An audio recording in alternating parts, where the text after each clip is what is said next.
Alright. Hello. Welcome back. It's once again time for an art stream. More of the same as last time. Basically, I'm picking up where we left off with the last time and doing more character cleanup for this Eldritchrune comic, which I'm pretty far along with. And that, well, I'm moderately far along with. I at least got the actual character roughs done. Hooray. Hello. Thank you for coming. I hope you're doing well. So yeah, at least we got the character roughs done. So we're making progress on this, as slow as it's going. Steady, slow but steady. Hello. Thank you for coming. I hope that you guys are doing well. It's a decently nice spring day out. Elfie's is actually out on her rock because she's still shedding. Like, might get it on her back next. But it's nice to actually see her out and about. But normally she's not very active, but now she is up on her rock. Also, it's Mother's Day. I gotta call my mom later today, when she's hopefully not busy. Because I'm sure that, like, my brother's gonna take her out to lunch or something like that, because they actually live close. So if you are in a good relationship with your mom, and call your mom. And if you're not, or if she's not around, then do something nice for yourself. If you are a mom, I hope you have a good day. Some of this to remind myself. Also, good grief, it's weird to do this cowl upside down. Oh, not yet. Different time zone. Or else a different country? I know some countries do it differently. It's on the 26th in Poland. Okay, different country. Some countries do it different days and some don't do it at all. And that's fine.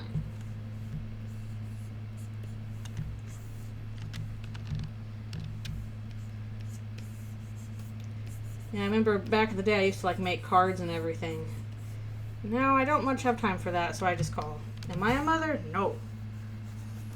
Unless you call having a bearded dragon being a mother, dragon mother, but that's about it. I do not have kids, nor do I want to have kids anytime soon. That's probably the Arrow Ace talking. Much to my own mom's chagrin, I think she probably, feels a little bit left out compared to her peers. All have grandkids. And 2 out of 3 of her kids are queer. One of them is ace and the other is gay, so we don't have any kids. The one straight sibling got married last year, so he'll probably have kids, but you gotta give yourself a little bit of time for that. So, at the very least, my parents are not like, oh, why aren't you having kids? Blah blah blah blah blah. They're totally, accepting of how I want to live my life, which is good. I'm very happy about that. But I think I'm sure there's like an element of like, oh, all of our peers and friends have grandkids and we don't, and that makes us feel left out, and et cetera, which is totally understandable. What's my opinion on motherhood and Undertale Deltarune? I think people can't handle like how realistic the moms are in Undertale Deltarune. People are way too hard on Toriel. Way too hard on her because she's not perfect.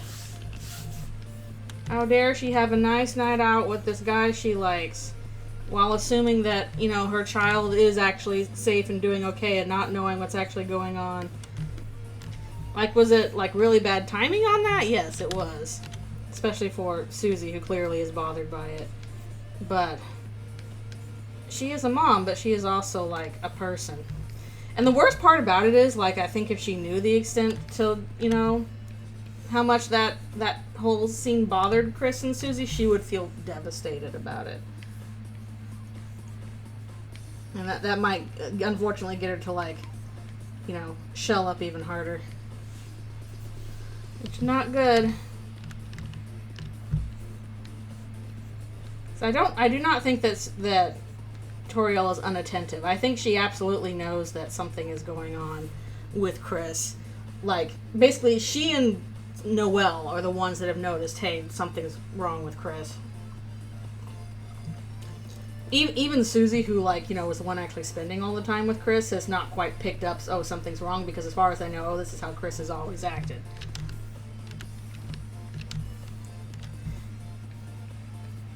So, Toriel is attentive. She knows something is wrong, but she's in a position of, like, I don't know how to fix it. I've done what I can, and as long as Chris, you know, basically refuses to reach out, then there's only so much she can do without basically intruding on their own autonomy, which has already been intruded on enough through their own problems. And then, of course, you've got Carol, which is a whole nother matter. A whole nother matter. Where I think that, I keep forgetting her eyes down here. Don't forget these other eyes. And you've got Carol's a whole nother matter, which I think she's very much like I will do anything to protect my children, even hurt them kind of thing. Which is a very interesting motherhood take.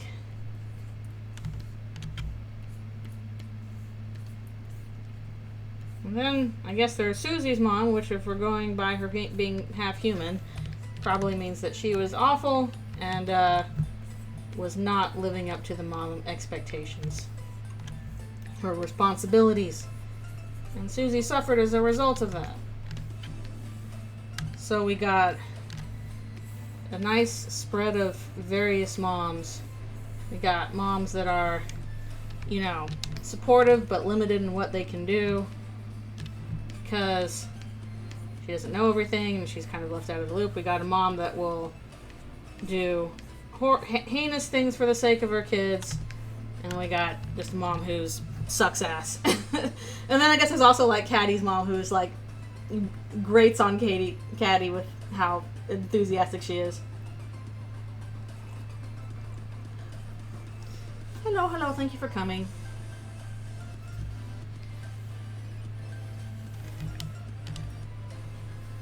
Yeah, she does seem to have one in Undertale. Maybe she does in Deltarune. But as somebody who has a family member that, you know, has that problem, like alcoholism is kind of a family problem for me, which is one of the reasons why I don't really drink alcohol. At least not very often, because I do not like it for various reasons. But I don't think that Toriel hits all the hallmarks of somebody who has a drinking problem. Maybe some of them, but if she does have a drinking problem, it's not a big one. It's not a big problem. I do not think she's a lush. Yeah, who knows what's going on with Birdley's mom. I like how everybody's like, yeah, Birdley's mom sucks and just ignores him. Will comms open? That's a good question. I don't know. Because it basically depends on how my work schedule is. If I have a gap in my work schedule that I know, okay, I'm not going to be working from this time to this time, then yes, comms will open. If they do open, it probably will not be until August, and good grief, depending on what happens with when Deltarune Chapter 5 comes out, then I might delay comms because I want to spend some time with Chapter 5, so it depends on various things. It might, but don't know for sure. If it does, I will let you all know. Yeah, she could be a lightweight. I mean, perhaps you are the only person who did. Also, I'm going to turn off this layer so I can see what I'm doing. So she might have a problem with alcohol, but I don't think she's a drunk. I don't think she's a lush. She does not really act that way. It seems like this is kind of a rarity for her. But I think it might be, oh, thank you so much for subscribing. Thank you. Thank you. Just, in the case of what happened with Chapter 4, it's very bad timing. Like, okay, she finally lets loose a little bit with a guy she likes. Especially since, like, You're being stalked by her ex. Asgore, you need to stop that, please. Please get a grip, sir. So that's a situation where she definitely would be like, I don't want to think about that. I'm going to think about this instead.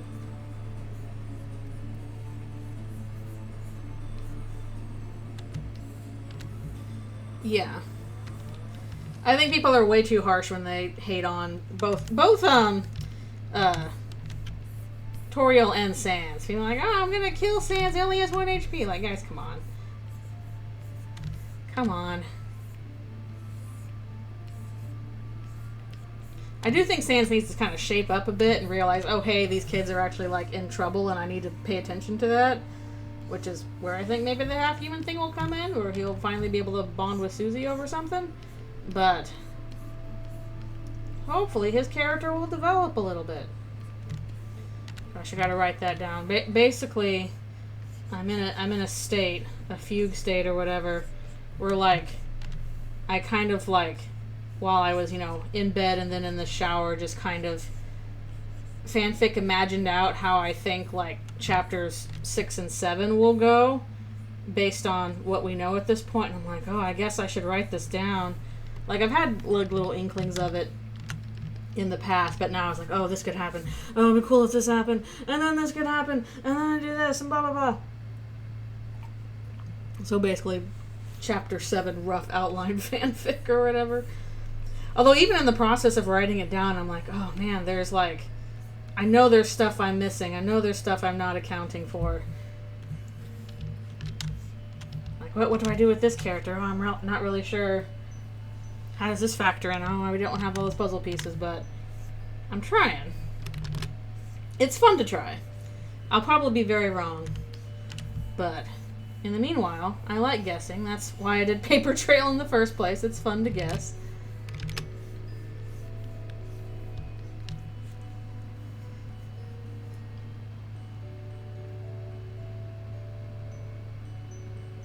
I mean, it's possible that she did call, is the problem. Because especially since Chris is like, I don't want the player snooping into who I've been calling, so I'm going to delete my phone contacts. So maybe she did leave a message and Chris just didn't know. Hello, thank you for coming. Nothing exciting so far except Caddy playing with her food. Because Chris deletes their phone contacts in both routes, so it's possible she did call and Chris is like, I ain't picking that up. And yeah, she wouldn't have known anything was wrong if they're in the dark world and it went to like gaster noise. Blah, blah, blah. Oh, thank you so much for subscribing. And that's Hype Train. Oh my goodness. Hype Train. More people subscribe and stuff, then I get more cool things. I have all these like emotes for Twitch that I made and we still have to unlock, so I guess you need more sub points for that. But it'll happen when it happens.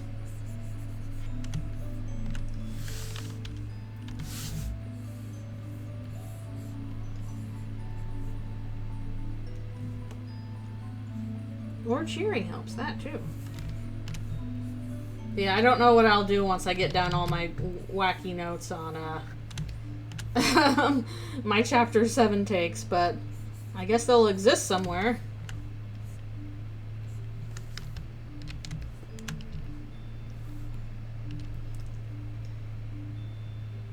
Yeah. Yeah, I get the feeling that like that kind of thing with like people's opinions on that scene might be colored a lot by if they've had a similar experience in like their own childhood where a parent just was not being very attentive to you, like there was clearly something wrong and the parent was not you know, acting as they should, and you felt kind of betrayed and hurt by that.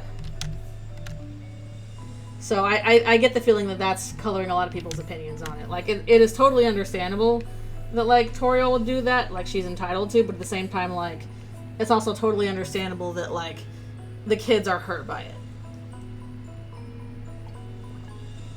Especially after, you know, the horrible things they just went through. That makes logical sense. I gotta make sure I don't do things in the wrong layer.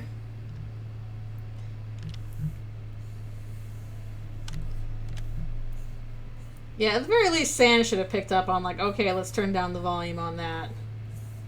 But that's a lesson he has to learn. He's got to be like, okay, can't brush the kids off. I gotta actually pay attention to them. I like how if you try and, like, turn off the thing, it's like, oh, now it's broken. Okay, I'll have to check the things. We'll see what's doable, because 2 characters is a little bit, especially if they're complicated. Oh, I gotta go open that file. I should have opened it and I forgot. Okay, let me just finish Joggington real quick. Big snaky mouth.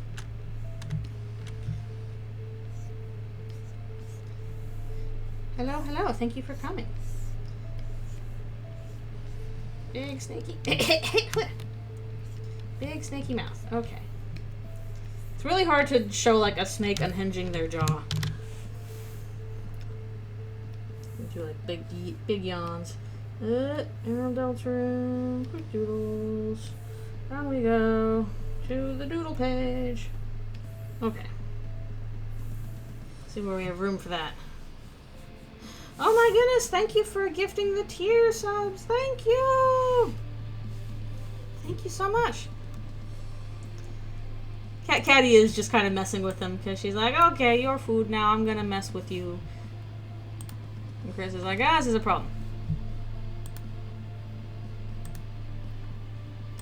Okay, oh, these are 2 little complicated characters. So I will do my best. They might just be doing a funky little dance.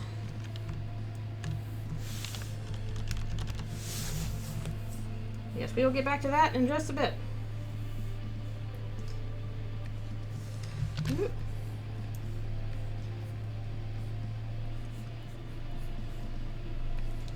Cute characters, but you'll have to forgive me if I'm a little off on the details. This is my first, because I haven't drawn them very much. And yeah, thank you for the gift subs.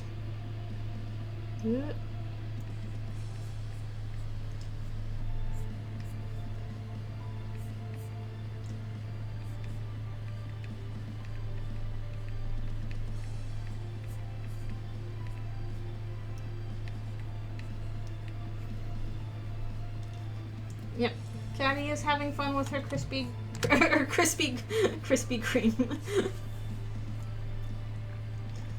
I want some Krispy Kreme, man. I don't know if they have it here anymore.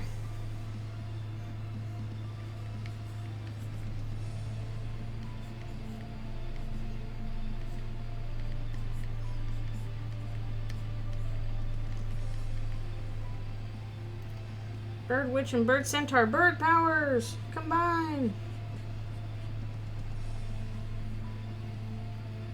On store shelves? I haven't seen it on store shelves at all.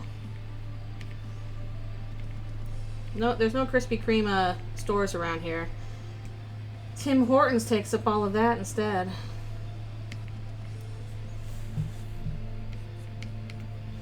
Okay, it's going to be a bit of a long one.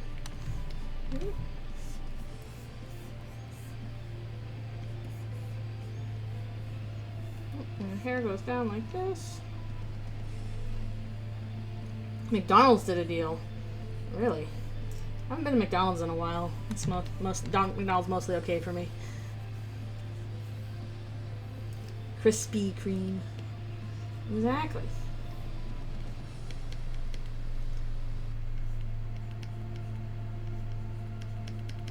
So again, forgive me if this is a little off model. That's what we do for the very short ones.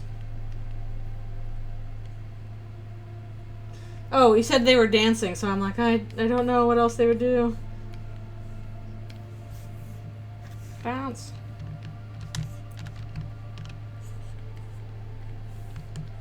Okay. Might have to make him a little bit smaller, but we'll take that as we do. Okay. And Centaur. Woo! And give room for a feather hair.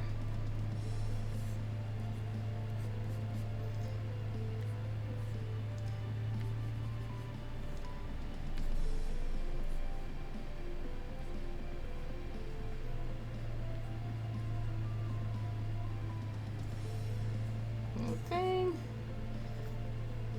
Do the Peanuts dance. How do you do the Peanuts dance if you're a quadruped?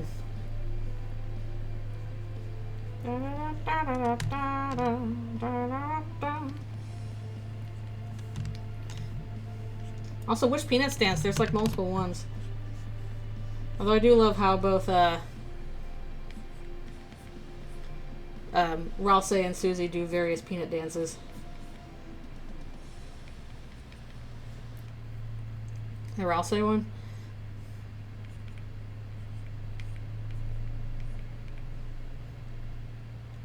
I think I'm mostly just focusing on like, okay, the character's proportions somewhat okay?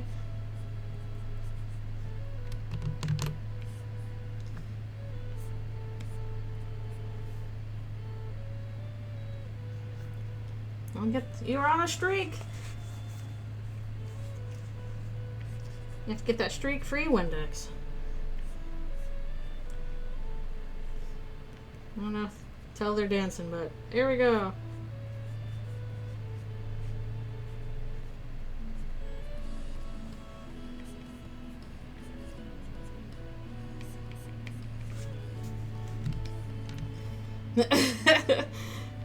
Well, let's also make sure to give other people some space too. You're gonna take up the whole doodle page.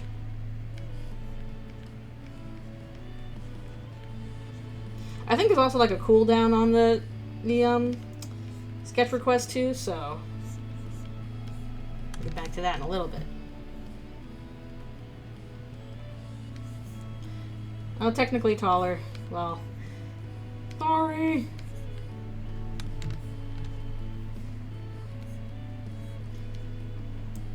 We'll wait until like after I do like a stretch session, maybe next after that. This is a bit of a tough one.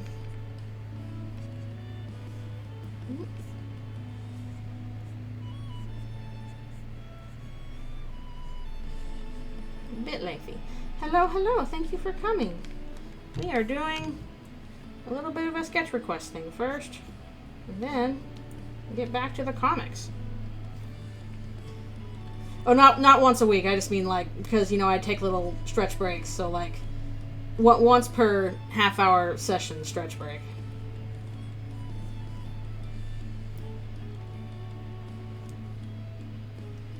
Oh, something else. Okay. Takato and Renamon. Okay. Alright, I guess we're doing sketch requests for a bit. Takato and Renamon. Okay, I'll have to look for that. I'm almost done. Just gotta do the tail. Like, I vaguely know what Renamon looks like. That one I might have to do, like, just an upper body one. Do I do doodle requests on the Friday streams? No, because I do not have Photoshop open. So the requests are for these art streams only. And my Digimon binge. Okay. I think we're gonna have to see. Actually, no, these are okay in terms of size. I should probably just keep them that small compared to everything else on the page. Not make them smaller? Okay. Alright, I'm glad you like it. Thank you for the request. Okay. I must get to the Googles or whatever. Takato and Renamon.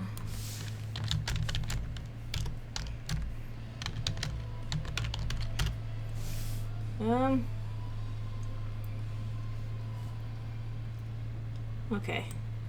Hold on a second. Oh, Takato and Renamon. See if that gives me something a bit more.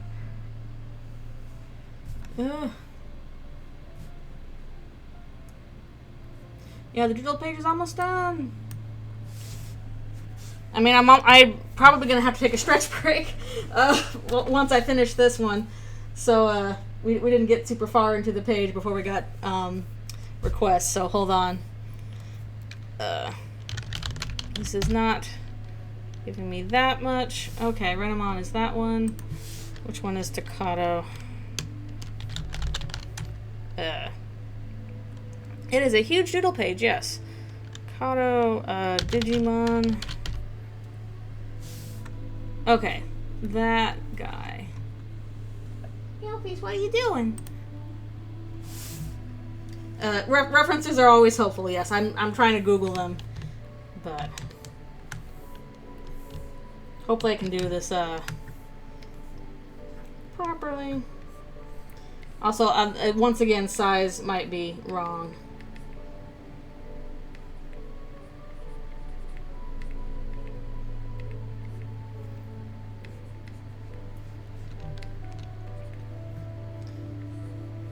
Or in this case, I'm using a DuckDuckGo because I'm trying to use Google less because Google sucks.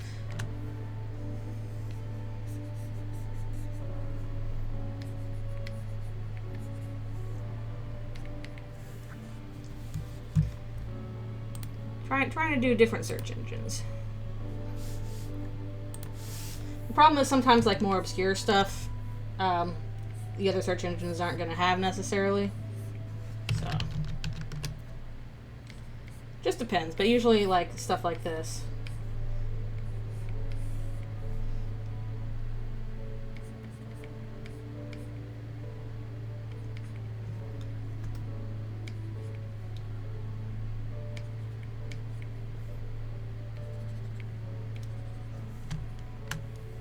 I'm pretty sure I've seen cosplayers of this Digimon around quite a bit. How did the doodle request run out of stock? It's not a stock thing. There was just a cooldown on it.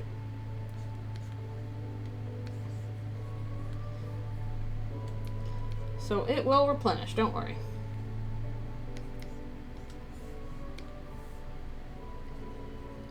Once the page is done, I will post it. And we'll start a new page. We need to do white there in order to fill that in. There we go. Furries love Renamon. That makes sense.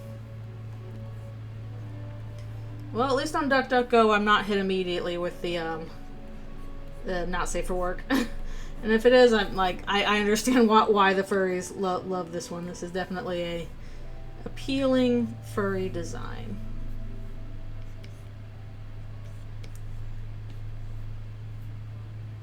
Alright, we're just doing this one waist up. We won't do full body. Hopefully you're gonna have to hurry if you're gonna get in Dr. Forrester and TV's Frank.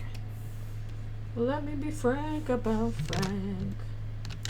'Cause Frank is the best Frank that's ever happened to me. Yeah, you can probably try again after my stretch break, which is coming up very soon. Thank you for the request. We'll see what I can scooch by in a couple of minutes before I gotta take my stretch break.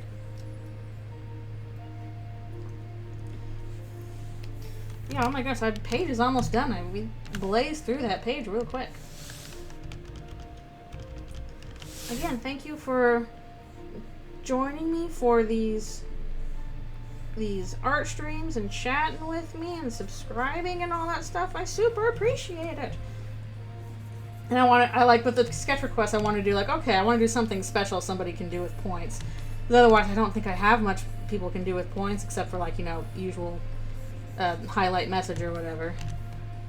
So having a unique thing to do with points is fun.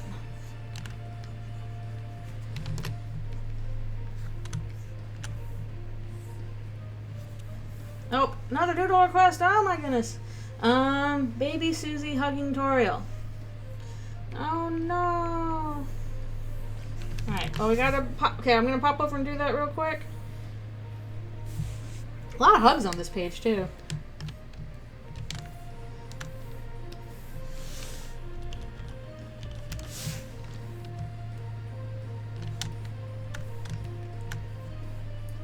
Like a Wonka ticket, yeah.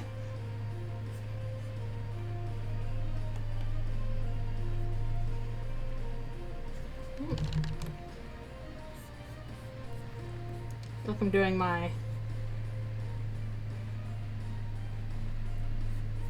very, very rough versions of characters.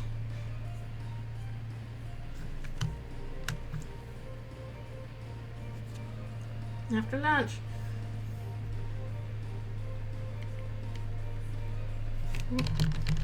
Make sure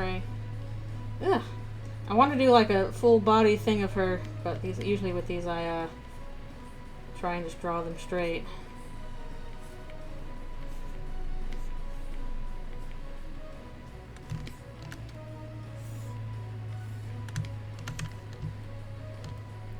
I know. I was like, we're not going to get anything done on the actual comic. It's just going to be doodle requests. I duck went.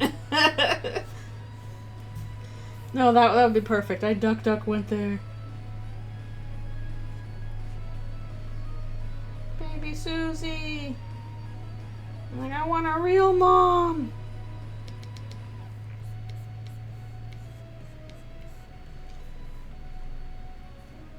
At the very least, I think no matter what, Toriel's like, forget it, Susie, I'm your mother now. I will adopt all you sad kids.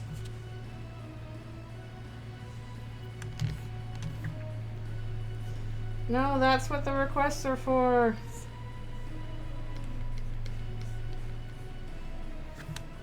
I'm sure also they pile up because people will get points during the game streams, but they can't use them then.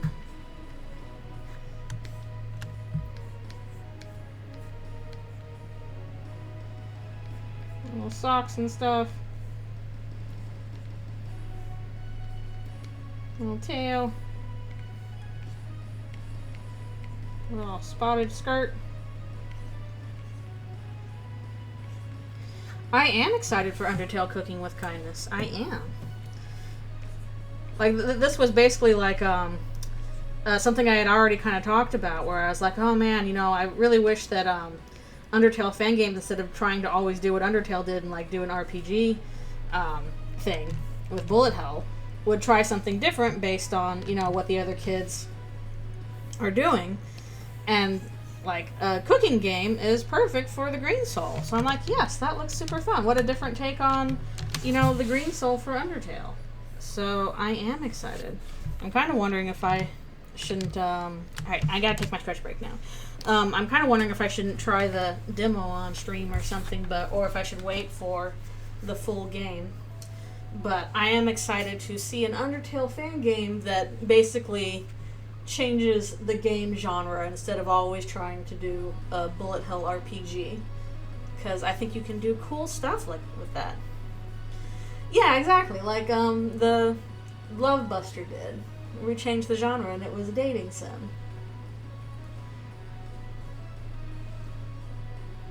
So stuff like that. Like I feel like say if you were gonna do a fan game about the Blue Soul in Undertale, like a rhythm game would be really cool, because they seem to be a ballerina, musically and dance inclined. Let's try and tackle all kinds of different genres based on the soul. I think that's a neat idea. So yes, I am excited for Cooking with Kindness, because I'm like, yay, a cooking game, a Cooking Mama style game. I think that's a great idea. The stretch is happening. It's happening now. I usually stretch my neck and then my shoulders and stuff, and some of the stretches I have to like do against a wall, so that's why I have to leave briefly. Talkington's like, I want breakfast!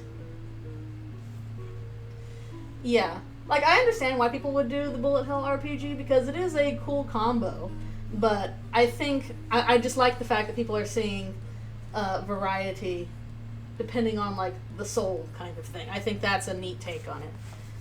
Yeah, Undertale Yellow is a great game. It's fun, but I think it honestly would have been pretty cool if they had leaned kind of further into the shooting aspect, because that's definitely something unique about the Justice Soul. Please wait for me to actually finish stretching. I'm not done yet.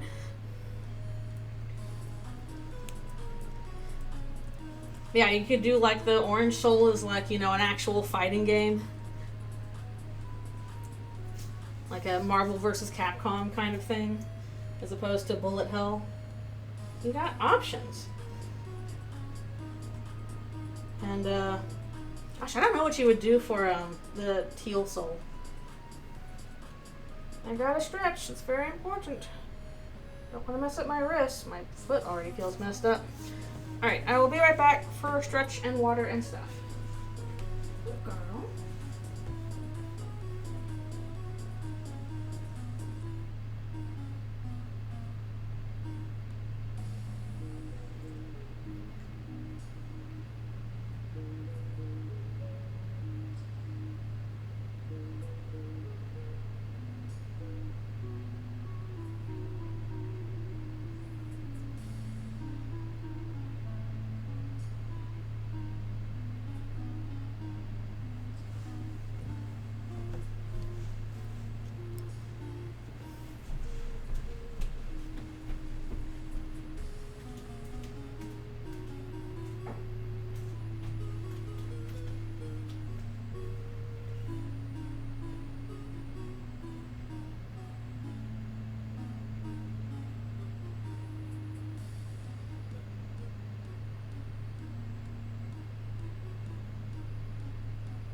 Alrighty, I return. Let's get going with another session and all that stuff. What would happen if Chris touched the side of Caddy with many eyes? You will find out in this comic. That will be revealed to you soon. Your questions will be answered. It won't be good for them, but you will find out. I mean, if we don't get to it this week, probably will next week. Is petting the caddy worth it? Not on that side. You got to do the non-void side.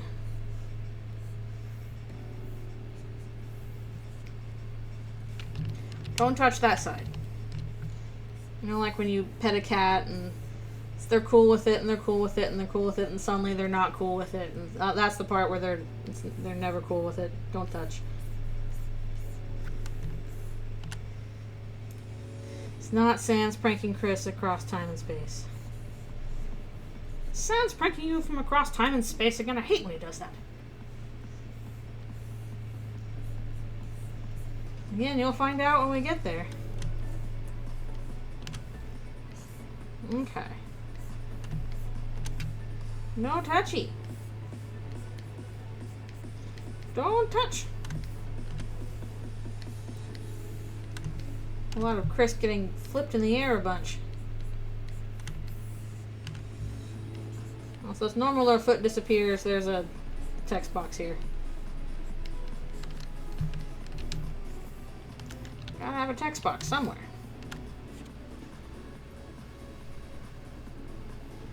And they made Flower met all the humans into where I echoed that at first.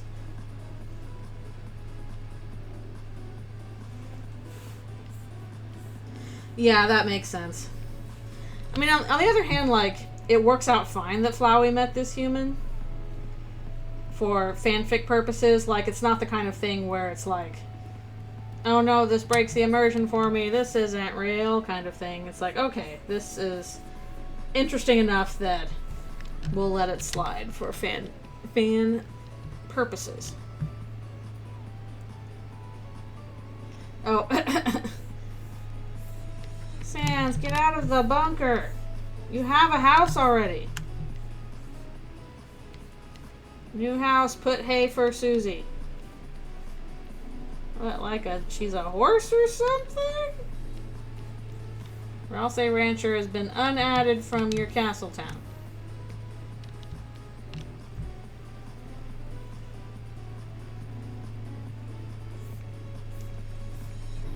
Yeah, true. I mean, heck, it's basically kind of suggested in canon itself that Flowey has done like multiple pacifist routes and just got bored with it. He has already done the right things. Unfortunately, he still can't escape the loop.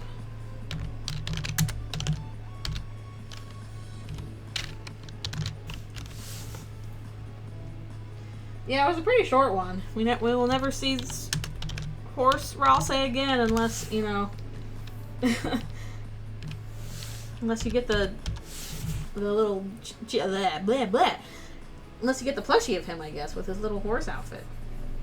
We're just gonna give Ralse various outfits.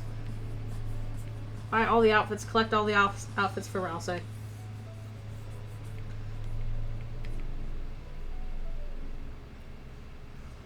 True ending requires Ralse being re-added back to Castletown.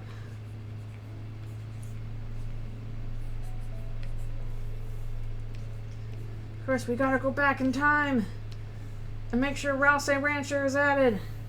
The universe falls apart without it. Yeah. That's the wrong thing.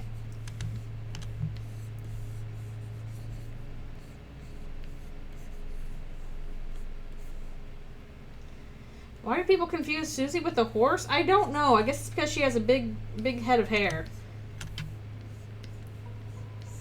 I wouldn't even say she really has a horse snout. It doesn't look like a horse. She never looked like a horse to me. So I don't know where people are getting, oh, she looked like a horse from. I'm like, not to me, she didn't. I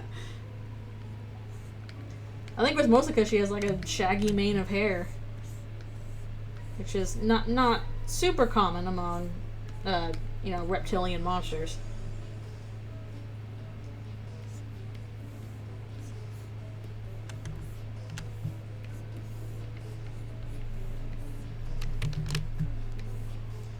I think it was the hair. It's also kind of a little bit harder to tell what's going on with her face before, like, you know, she does the eye reveal.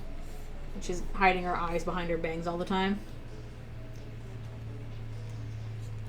Sealsea does rock, though. I know she's not a seal, she's a dragon, but at the very least, like, the seal design for her does look cool. So, I will give Sealsea a pass much more than I will Horsey.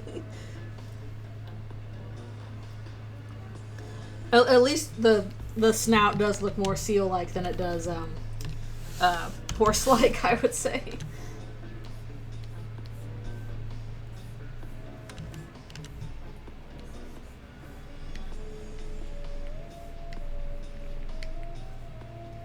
What about Dino-Sea? Also possible. She certainly looks very dinosaur-ish, but I'm still going with dragon for various reasons, which isn't that far off. Like, basically, dinosaurs are just real-life dragons.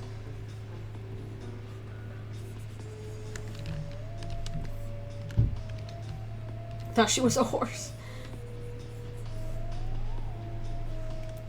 No, they don't tend to have sharp lizard teeth. Unless they're the demon horse. I'm sure she would like to think of herself as a kaiju. She likes kaiju.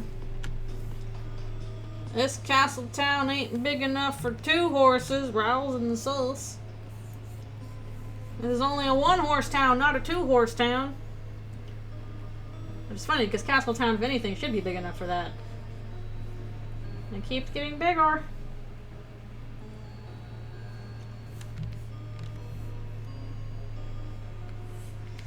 No, it don't work like that. Basically, like, when Rousey brings Chris back to life, like, they're restored to their body. So, if Chris dies in Susie's stomach, then, like, once Rousey revives them, the body is not going to be left in Susie's stomach, so she's not going to get any benefit from that.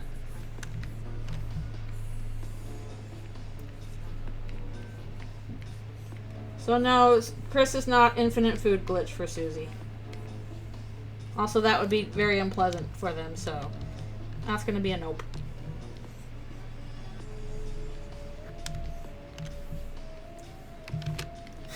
the real infinite chocolate bar was Chris all along.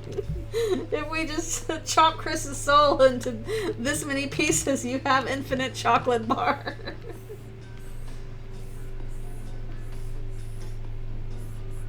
Chocolate doesn't work that way.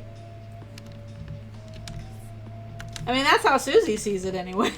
She's like, your life already sucks. I might as well get food out of it.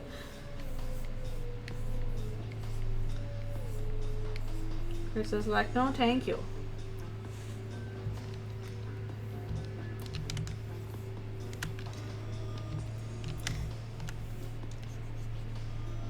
Yeah, plus it would just take a really long time instead of like eating one Chris at a time and then having to wait for them to die every time. That's gets exhausting.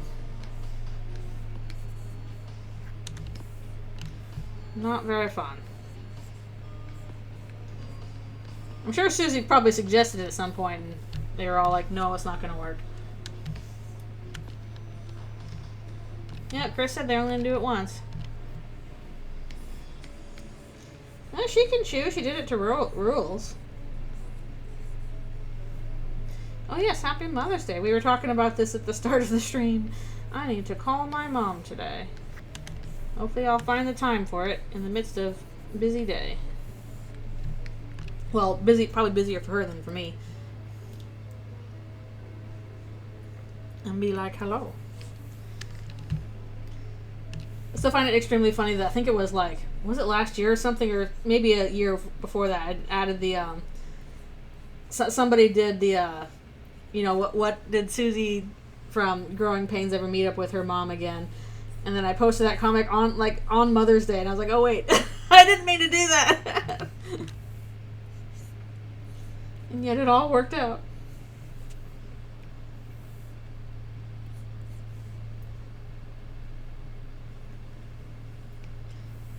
I suppose not. If she chewed up Chris, they would die quickly. But she does do in, previous comic.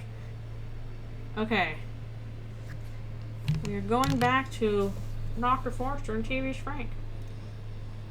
Well, I'll take my mom to the week. Yeah, that's understandable. Then you still have like a nice day together. My brother will probably be taking them out to eat.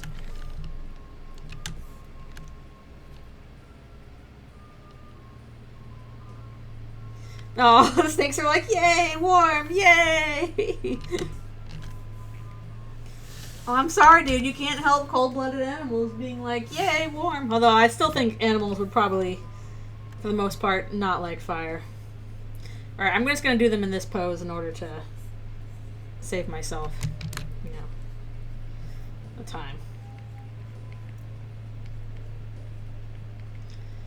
Ooh.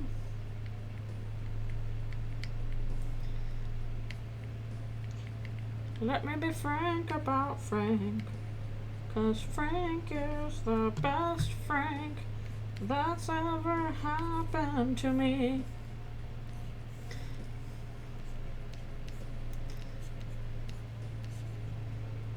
Yep, we're almost done with the page. Woo!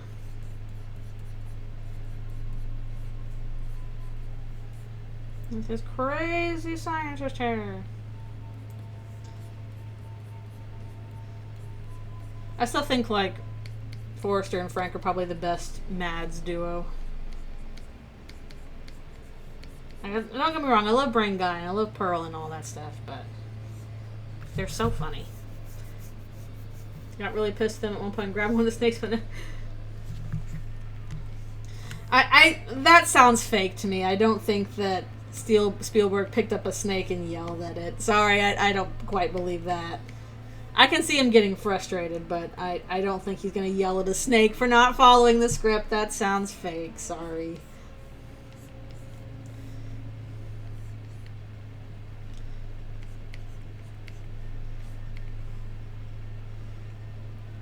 Exactly. Oh, yeah, but wasn't the Gizmoplex going to get shut down really soon? I'm sad about that. Okay, so it did it for a bit. Okay, that's understandable. Doing it for funsies makes more sense than getting legitimately mad at an animal for, you know, not for not acting a certain way, especially a snake, which is hard to train.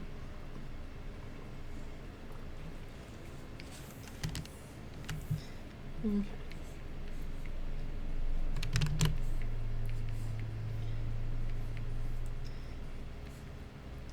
Frank has such lovely hair.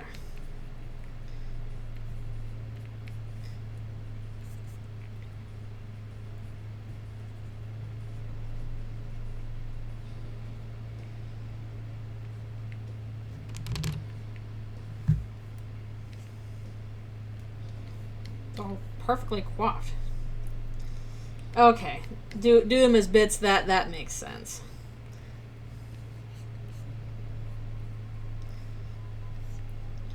Must have been cold in that room and the snakes were like, oh heck yeah, fire, I'll go towards that. Like, probably should heat the room so that the snakes are a bit more active, if nothing else. They're cold-blooded animals. They need warmth.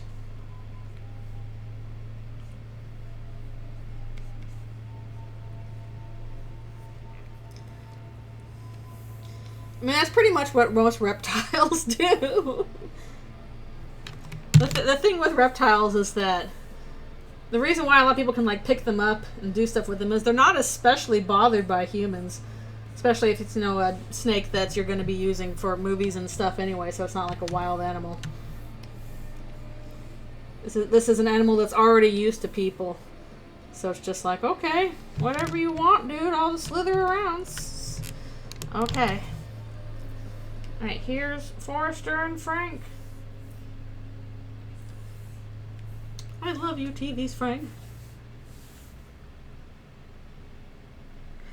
Oh, actually, that that thing from the Nighthawk video, like, that actually sounded interesting to me, and I kind of believe that. In the write-up I'm trying to do for, like, what I think is going to happen in chapters 6 and 7, that is actually something I included, was that basically the purpose of recruiting all these people, all these Darkners, and putting them all in Castletown is that basically, 6, 7, recruiting all these Darkners and putting them in Castletown is that when the roaring happens, I think for various reasons the shelter is not going to be a viable place for the Lightners to go. It'll still be blocked off.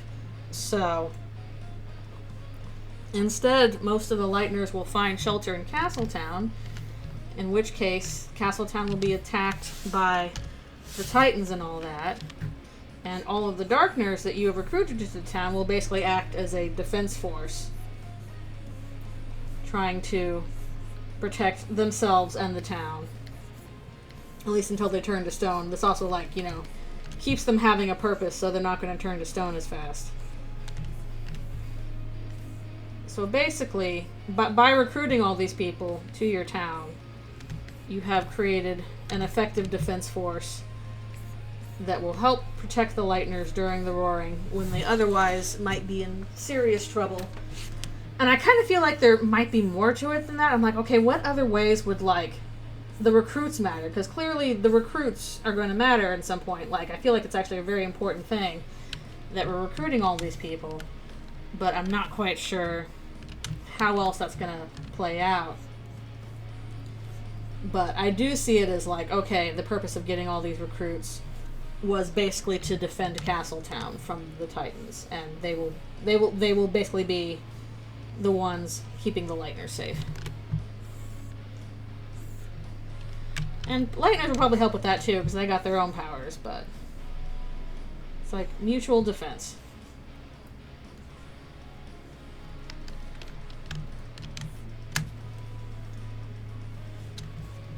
Yeah. That's also possible.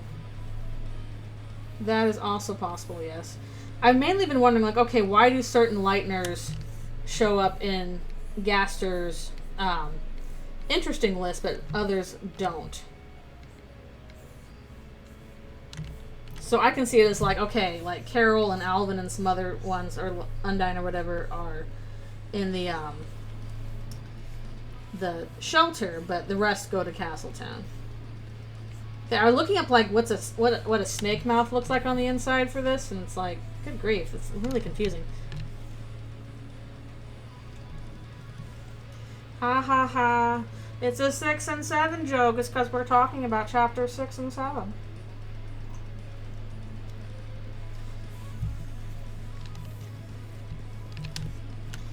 I'm afraid I might be too old for that. I'm an old fart. I don't know what jokes people are doing anymore. Is 6-7 still popular? I thought that one had come and gone. Maybe I'm wrong. I don't know. I don't know. Meanwhile, Chris is dealing with it. Wait, you didn't see that it was 6 and 7? Even I knew that. I thought you walked into it on purpose.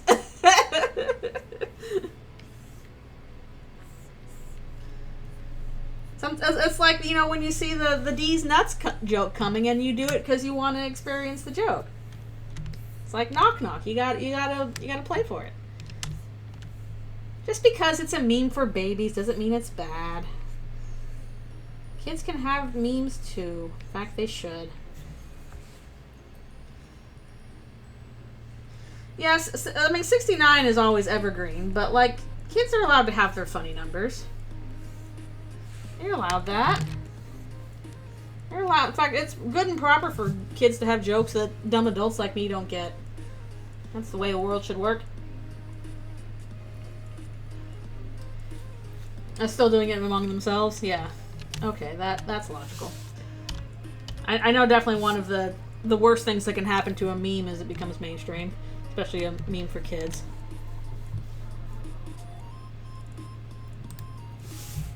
Did it step on 2 rakes in a row? Yeah, Chris is like, snake, I don't want to get eaten,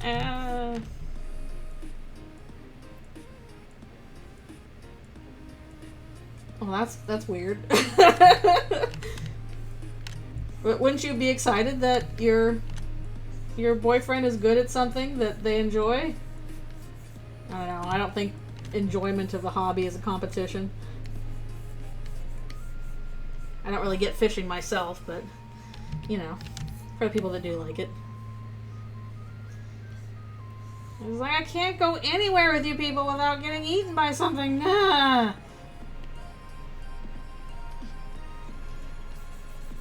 Not helped by the fact that they are trying to talk and cannot.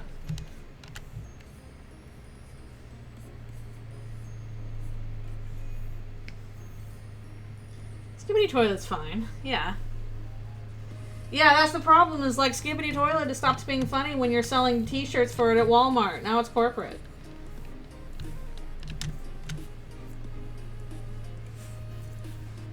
Can't let that happen.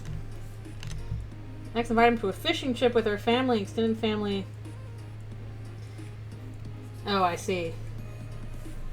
So, they were mad that he just was doing well as a beginner at fly fishing? I'm not sure what skills are involved with fly fishing. I mean, I'm sure there are skills involved with it, but I am not. I have gone fishing like maybe once or twice in my life, and it was not fly fishing. It was basically like go stick your line in the water and wait patiently for a while. I think I caught like one thing. It wasn't super exciting. I'd rather just fish in a video game, honestly. There's supposed to be a trade-off in recruiting Darkners. If you recruit them, they help you later on. But not recruiting them is supposed to make the party itself stronger. I mean, I guess so. In the sense that, like, okay, if you do fight things rather than recruit them, then your HP does go up, which I did not realize at first. But I guess in that sense, yes, it is making the party stronger, and that with more HP, you're probably better to handle, you know, a boss fight. You can endure more stuff. But it does seem like recruiting people is important, so if that is correct and it is a sense of like, okay, they are supposed to defend Castletown, then I can see that.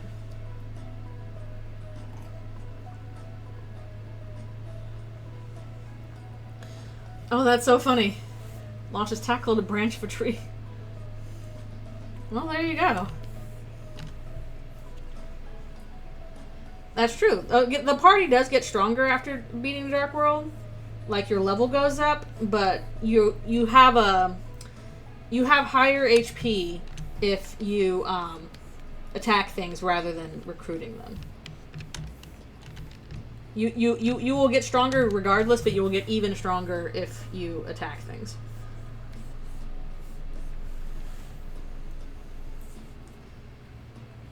Wait, where the cop is flying towards the camera?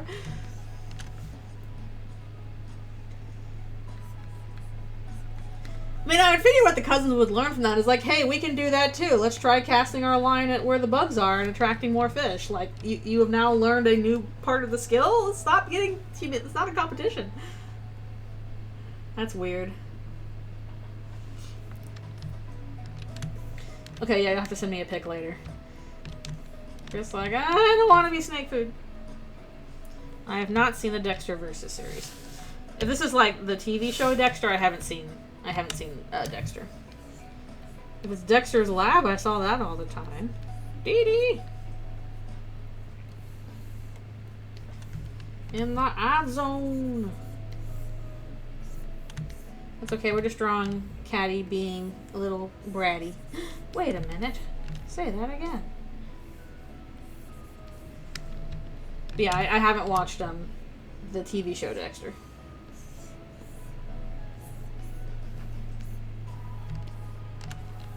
Okay, yeah, I have not seen Dexter the Crime Show. So many TV shows that everybody was supposed to have watched and I have not seen them. And I'm not even watching TV lately. I started watching a bunch of analog horrors for reasons. But I'm sure there's a lot of TV I should catch up on. Tenna would be sad with me.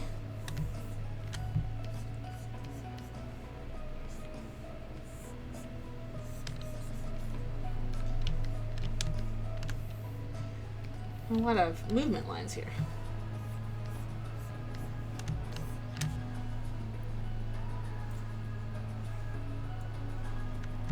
Yeah, basically, no matter what you do, when you seal a dark world, you will level up. Your stats will always go up no matter what, just if you attack things, your stats will go up further. And I kind of think, again, as I was working on this little notes document of like, okay, how I think the last few chapters will play out, I think the point of like, okay, why are they going through the dark world? Why is the knight doing all this stuff? Why are they, messing with the heroes but not starting the roaring? I think the point of all this is literally to like make the soul stronger and fill it with power. We keep we level up every time we seal a dark world, whether or not you're violent. That'll happen regardless of anything.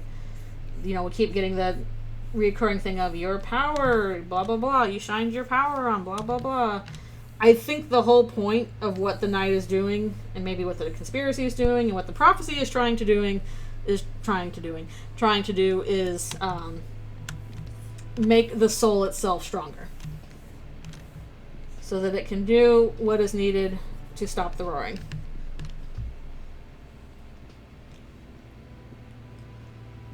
See about various detectives solving this case I've never seen.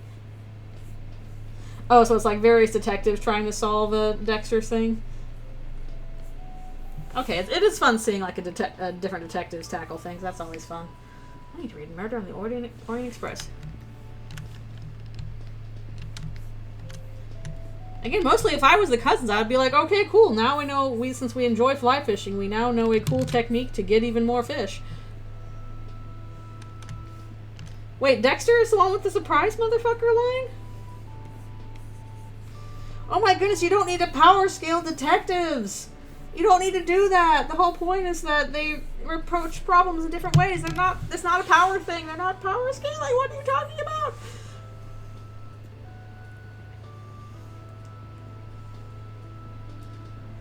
Yeah, that's just the thing that makes the most sense to me, is that, like, okay, if Des is the knight, how are they working towards this sort of thing?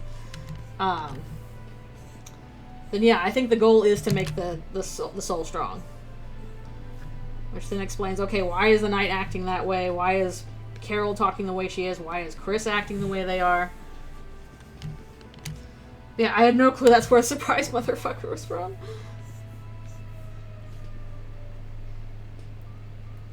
Columbo. I should watch some Columbo. I probably enjoy Columbo. Everybody seems to enjoy Columbo.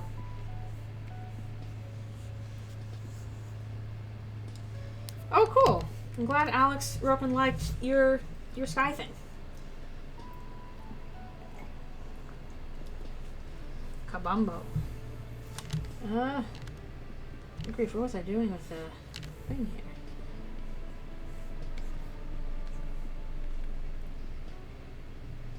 Oh, I fully believe that. Okay, I was confused as to where Chris's arm was. It's up here.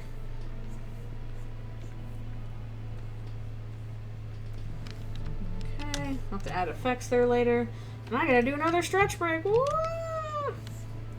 Enjoy Chris almost getting eaten by Jockington. No beards for Jockington, just snacks for Jockington. Columbo is an unstoppable force.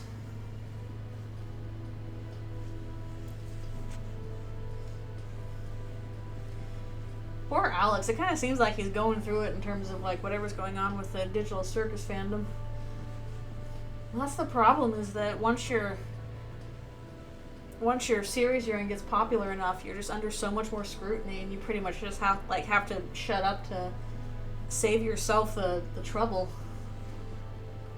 Which it sucks, because then, like, again, as a creator, you want to talk with fans about what you're doing. You want to, hear reactions and share stuff. It's exciting.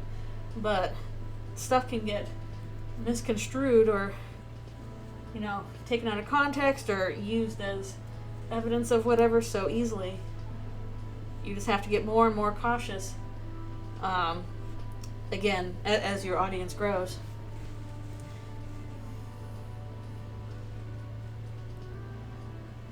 Or else people are going to be weird about it. Another doodle request. Oh. Columbo pulling in just one more thing on Carol. Well, I'm not going to look up I gotta look up Columbo. I mean, I've seen him, but I still need like a reference. Wait, I can't be. I've seen this art before. Somebody drew this already. I saw this fan art of Columbo doing that to Carol. I know I've seen that before. I swear I've seen that before. I swear I've seen a Columbo and Carol thing. I know I have.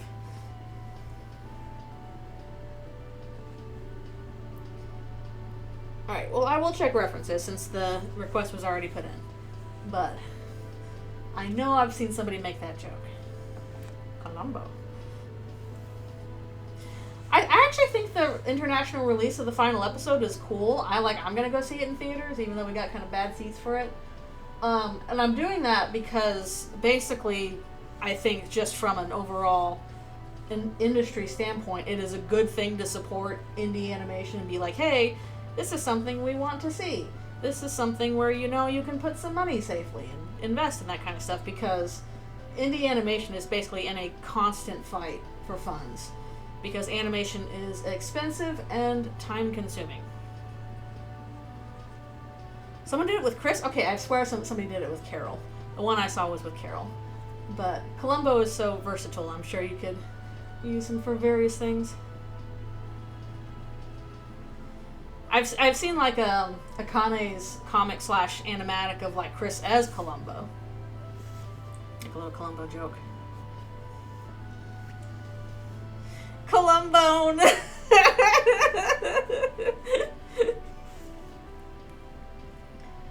Of course he's a dog. Well, the thing is, if he's a dog, he has to be a basset hound, like his actual dog.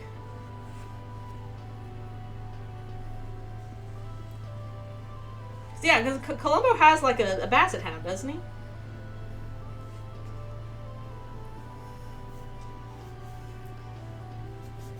Caddy is not teasing Jockington with food. I thought he did. Doesn't Columbo have a basset hound?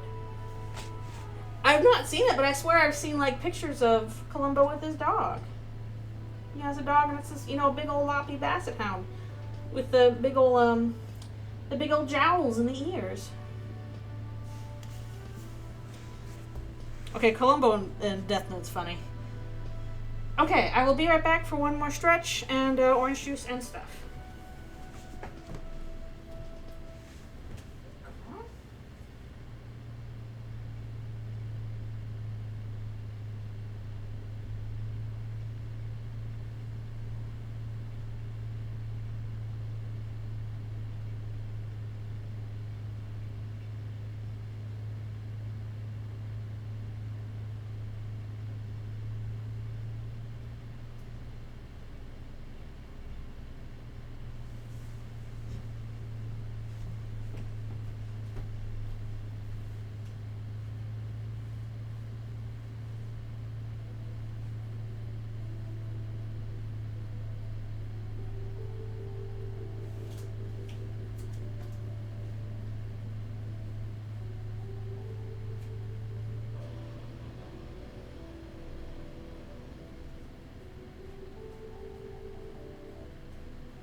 Alrighty, I return.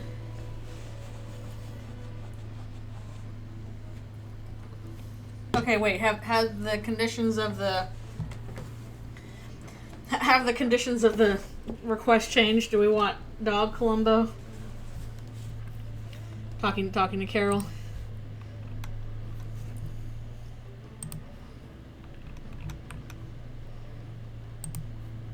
Okay. Found it. Okay, it is a basset hound, right? I thought it was a basset hound. Let's stop it. You got around the Shimigami eyes. Okay, I'll just do my best to because oh my goodness, we're running out of room. We're gonna have to put really small ones down here. Shoot.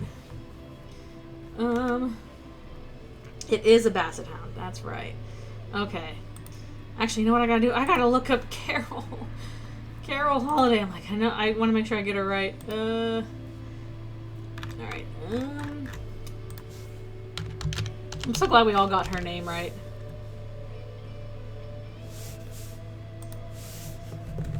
She's so Grinch-like.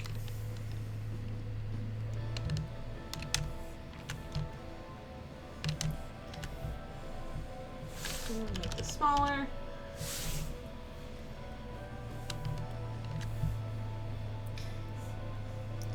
To my understanding, it is his dog.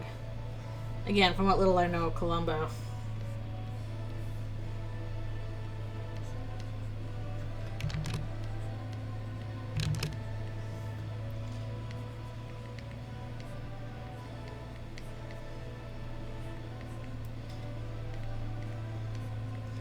I need to draw Kara more often. I realize I haven't drawn her very much. Her hair is like, I don't know, it's weird. I guess it's supposed to be very snowflake-like.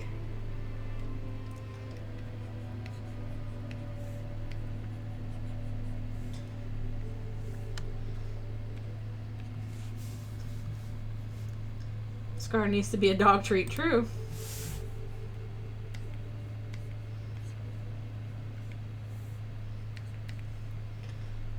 Okay, she has way too big pearl necklace.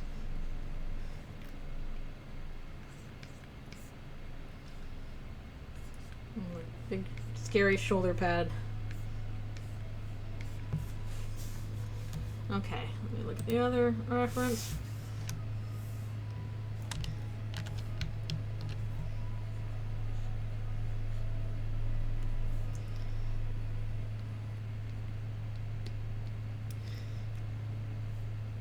See if we can't give him his little mop of hair.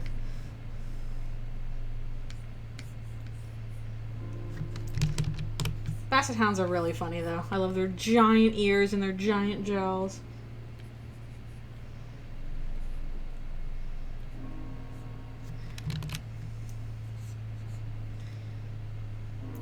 Let's see.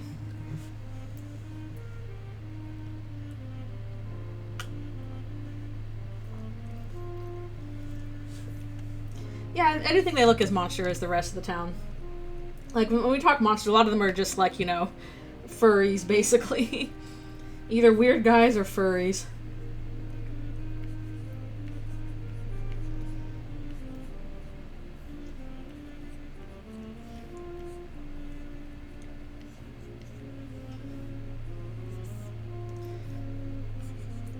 Yep. She's reverse Grinch. She started out loving Christmas and now her heart has shrunk 3 sizes that day.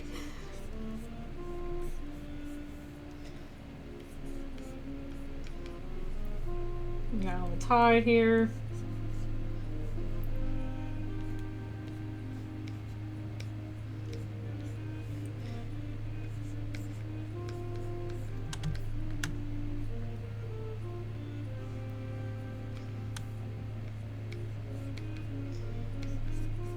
I should put him a little further back so he's not quite that close to her.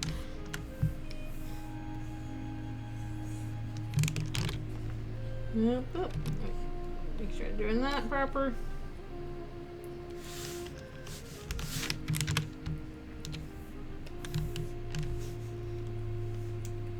Asgore, I don't know. I stopped asking Asgore to name things. He's not good at it.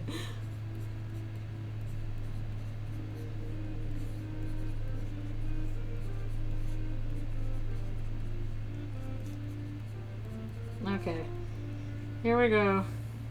One more thing. That's not Columbo, but close enough. Okay, Monster Columbo. Actually, I'm going to move this down a little bit. It's not quite so butt up against other things. There we go. We got room for like maybe something really small and squiggly at the bottom and like one more thing. I do like Columbo, Monster Columbo, Basset Hound.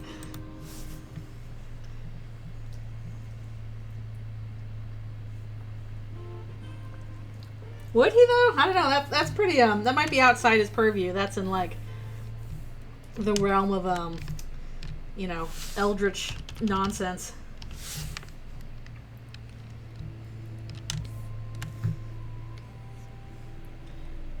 December and Carol thinks it's genius while Tori slaps her face. Okay. That's possible.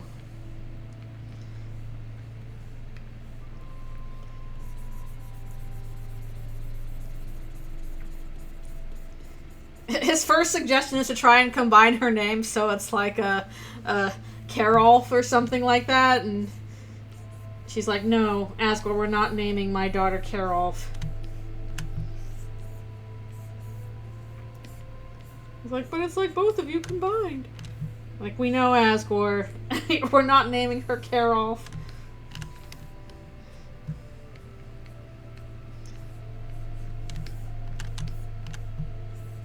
Or Rarol. Caroling Holiday. That's the point. Carol Holiday. Columbo's like, I'll figure everything out. Even the Death Note. That and Jessica Fletcher, too. She's got to figure everything out.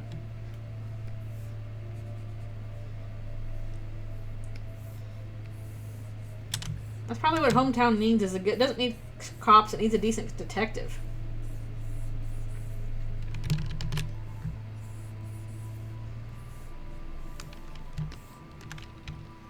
Jessica Fletcher? Yeah, from Murder, She Wrote. I haven't seen that either, but I've seen a lot of little videos about episodes from Murder, She Wrote. So I like pushing up Rose's videos. And she talks about Murder, She Wrote. And yeah, that is the she that wrote the murders, Jessica Fletcher.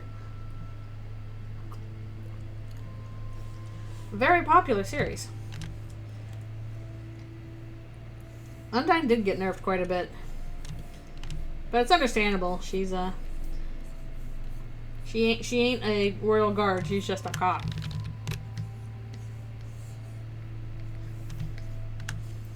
Yeah, that show, Murder, She Wrote. It has like that really cool music opening, which I can't think of now, but you know, it sounds familiar. They made her a pig. They made her and Naps to blue pigs. No. We even have a bank. Hey, kid, build the banks and then get somebody to rob it. Sir, perhaps you, or ma'am, perhaps you should be in a different line of work.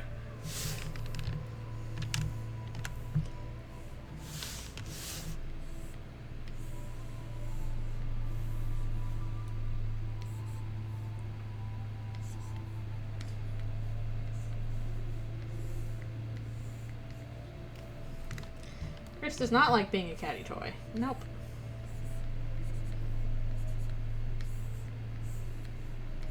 Even Jockington's surprised. Like, you're gonna have a snack.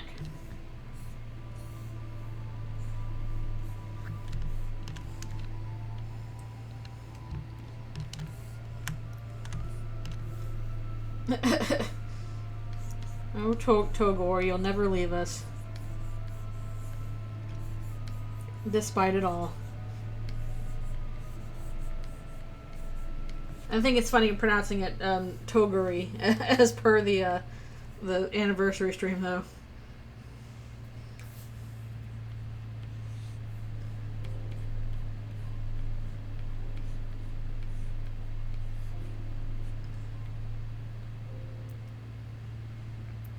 Oh yeah, I've also seen that joke where like, oh, Togor was Chris's dead name, and it's like, let's not call the child that. I wish we knew what age Chris was adopted at. Feels like it would be pretty young.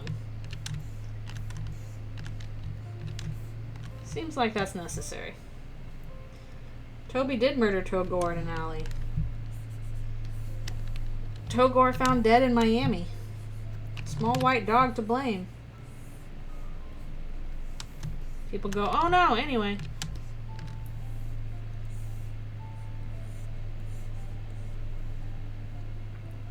Probably as a baby, yeah. Or at least as a toddler.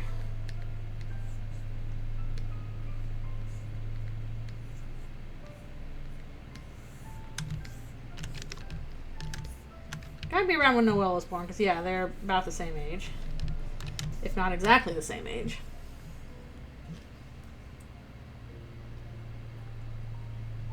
I do wonder what led to their decision to adopt a human rather than have another monster kid. Get it? Haha, monster kid.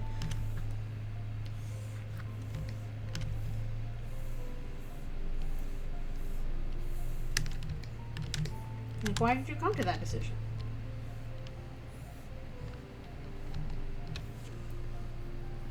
Columbo and has Sans highest powers in fan art. I don't think he needs that. I'm about to say. Toriel couldn't have another child? I wonder why.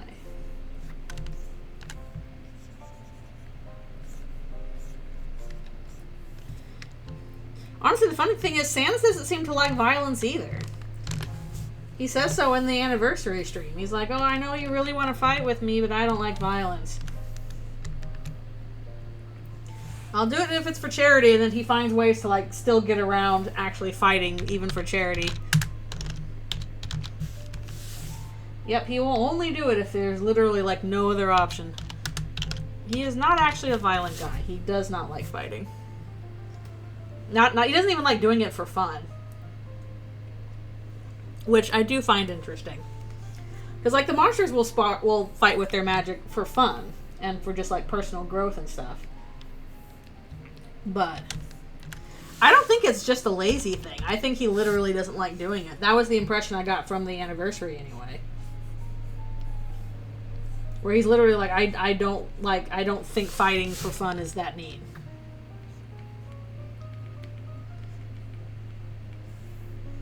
I just put all these on the special lines again? Ah!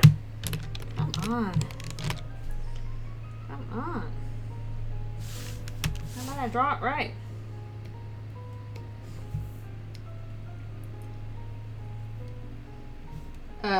Was it clarify a decade of mischaracterization? I mean, maybe.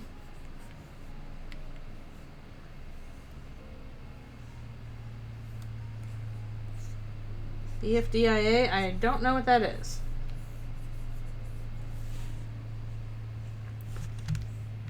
Yeah, basically, in the anniversary explains, Sans does not like fighting. He's like, I know you're doing it for fun, but I just don't like it as a concept.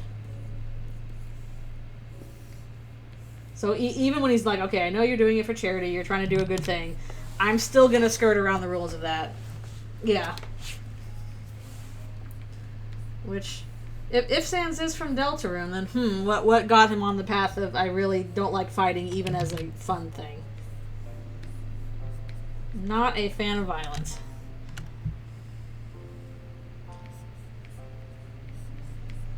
I don't know, sometimes you just gotta be subtle, and sometimes it's too subtle for people. Who thinks he likes fighting? I feel like that's definitely, like, a misconception based on, like, how hard his boss battle is. It's the kind of thing of, like, I don't know, I think your fan perception of him as a character is based on, like, your, like, experience as a player and not on what the character actually does, because he's not brutal. He does not like fighting. Yeah.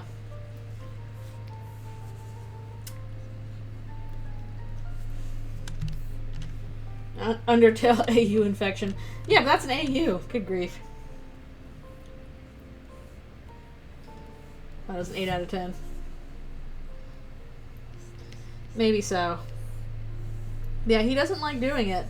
And, good grief, what was I gonna say?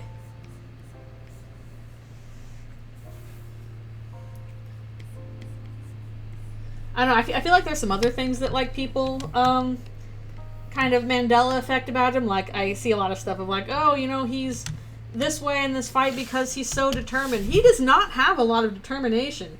He is not a determined guy. That's Undyne. You were thinking of Undyne. The whole, like, is he bleeding because he's determined? No! That's Undyne. Undyne is the determined one. That's why she's, like, half melts when she dies. Because she's so full of determination. Sans is not full of determination. He's just cheating.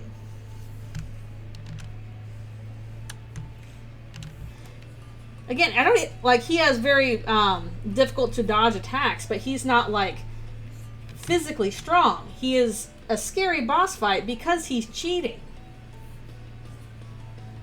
Because he is aware of the mechanics of how the fights work and is manipulating those. Like, he doesn't have a ton of HP and stuff. He's just never allowing himself to get hit.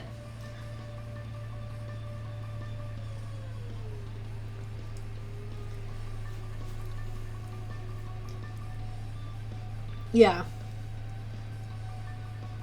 He's not stronger than Undyne. He's not stronger than Toriel and Asgore. He is difficult because he is cheating. And the only way to beat him is to cheat back. That's what makes the fight cool, is that you're kind of breaking the boundaries of like what's expected in the game. That's not a power scaling thing. He is cheating.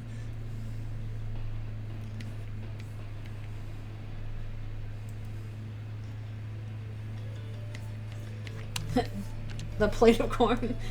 I do think that maybe the whole the way Sans dies and in canon is some indication perhaps of him being half human, even though I don't think that was originally the plan with him. I think originally the plan with that was just have a cool dramatic death scene, and I don't think it was thought much beyond that, but I can see that being the case with him retroactively. Is anniversary canon or just notes we should take in? It's kind of dubiously canon, I think. I mean, I think the bit we're supposed to take away from the anniversary is like, hey, open yourself up to possibilities. There is always more to think about this than you think. You haven't figured everything out. Hey, the war might have been actually a little different from what we assume. Hey, there's parts of the underground you're never going to see. Come behind the curtain with me. It is canon in as much as, like, you can make it canon. What do you think Sans' hair looked like before he went bald? I don't think he ever had hair. I think he's always been a skeleton. But if he did have hair, he would have a big afro. A big clown hair. It is weird. It is weird that he is a skeleton but bleeds when cut in the chest. It is weird that he basically dies off screen and like hobbles off. Toby with a gun. Be more transformative. True.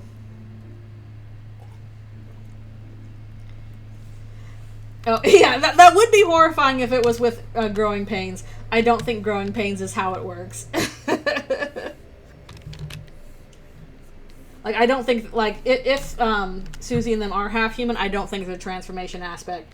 I put that into growing pains for story reasons, but, like, I don't think it's necessary for canon. I think yes, I think it is blood. Here's the deal. If it's not blood, if it's ketchup, then monsters don't bleed. Because, like, monsters are not hollow with, like, food going through them. They make a point in not chapters.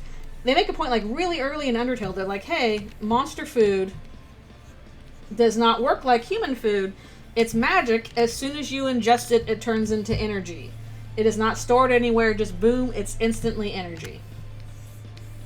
So it is not something that he drank earlier. If you're going to say it is ketchup, then basically you would have to say it's like a bottle of ketchup he was keeping in his rib cage, and even then, like, the way it kind of splatters out from being hit is weird. Is very weird. So if it's ketchup, then monsters don't bleed at all, and Susie is definitely an outlier. If it's just blood, then you have different explanations for it. Yeah, that's what I'm saying. If it's a bottle of ketchup on him, and that is what was hit on the final hit, then monsters don't bleed. And Susie is an outlier.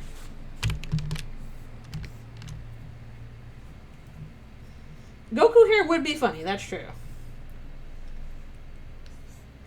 I don't think it was originally planned that way, but I think if we're going along with the idea that Susie is half human and then Sans is also half human, that's why he bleeds and why his whole death scene is kind of weird like that.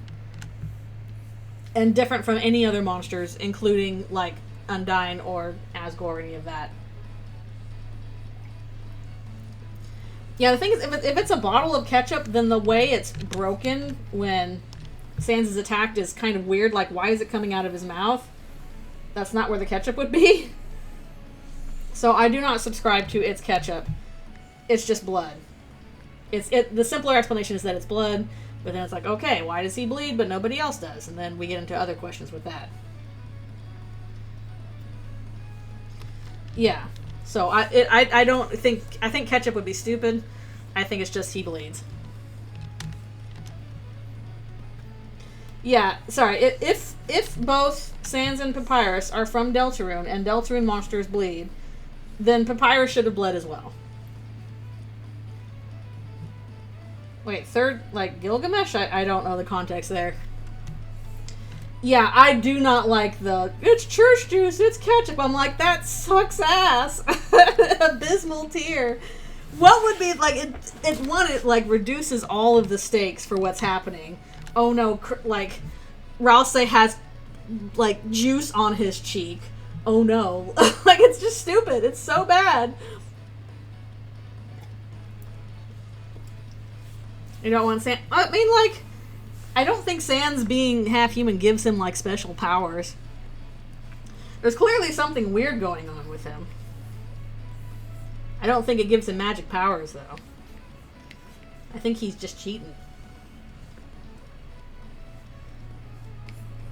The thing with the deal with, oh, some monsters have blood and some that don't, is that then it starts to get more complicated in terms of, like, okay, which monsters have blood and which don't?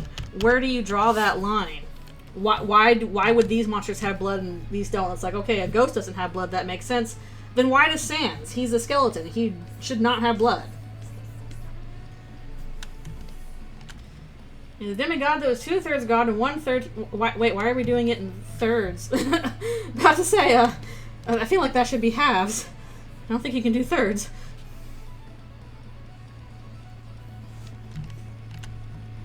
Yeah, I don't want it to be like this old ironic thing of like, oh, it's just ketchup. I think that would be silly. I don't know how Skeletor works well enough for that.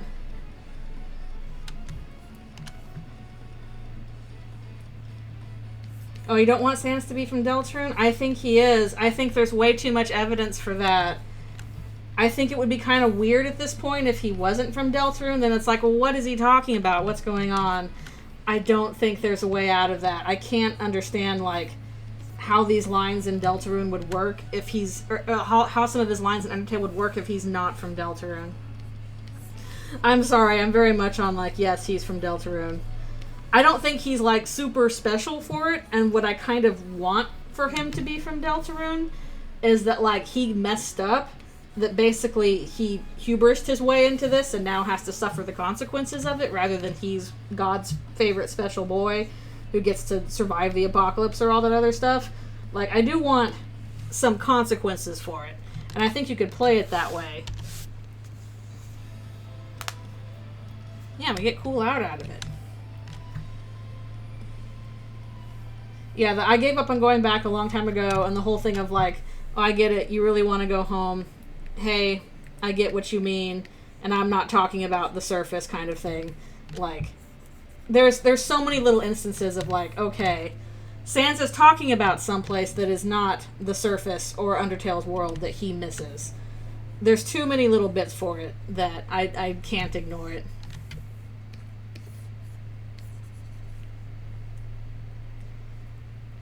I'm sorry, I think that is going to happen in some capacity. Again, I don't want it to be like, oh, he's, yeah, God's special boy or whatever.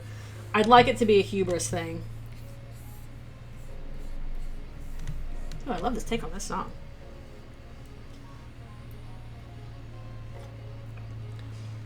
I don't know, the funny thing is that after chapter 4, now everybody hates him. I think they're way too hard on him. Yeah, we have to kill him now, blah, blah, blah. Here's the question, though. So if it turned out that Sans, you know, if there was basically a retcon and the issue was Sans, that Sans was half human the whole time, do you think the fans would like embrace that and he would be even more special, or would they get mad? Because I kind of feel like it would be the latter. I think fandom would throw a fit about that. Oh my gosh, I was drawing on the wrong layer. Okay, we're gonna move this down. Of course I was. I feel like fandom would throw a fit and it would be kind of less God special, fandom special boy or anything like that. Retcon is kind of a strong word, but I think that would be a word that applies because I don't think that Sans was always intended to be half human if he is. I think it would be one of those things where, like, the scene was originally written in order for, like, you know, there to be this big dramatic effect at the end of a very difficult boss battle. And it wasn't, and, like, biology wasn't really considered. It was more about the dramatic impact of the moment. And then later on, as Toby was developing Deltarune, it was already like, okay, I'm going to do this with Susie. Hey, wait, I can do this with Sans as well. Here's a connection point between these two characters that I can tie in here. So it's kind of retcon, but, like, this is a kind of thing that happens sometimes when you're writing a story long form. It's like you'll do something, and then you'll figure out later, oh, wait, I can do this with it. And, you know, basically, you know, take it in a certain direction, or expand on the character some, or explain something that before you didn't really think needed explaining.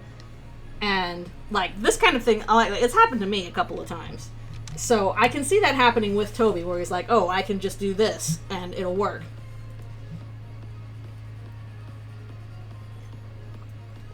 Yeah.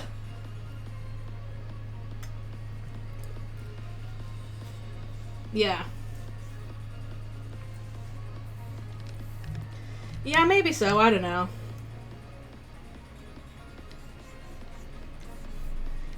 I don't know. I don't know if he necessarily thought of it before releasing Undertale. Just in terms of timeline stuff. Heck, I wouldn't be surprised if Des was decided to be the night after Undertale released. And originally it was going to be Asriel.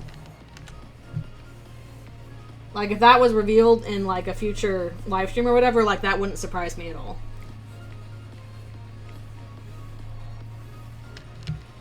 So, I really could see it as being a thing of, like, okay, there was really not much, like, forethought put into that moment where he bleeds and dies off screen. It was done mostly for the dramatic moment of, you know, catharsis after this really difficult boss battle. But then later he was like, oh, I can have this element added to Sans' character. It's not really going to change anything about how he acts in Undertale, but it will tie into how he is in Deltarune, and then, like, explain the weird stuff happening with his death scene that fans were kind of freaking out about. Neo Asriel Knight theory.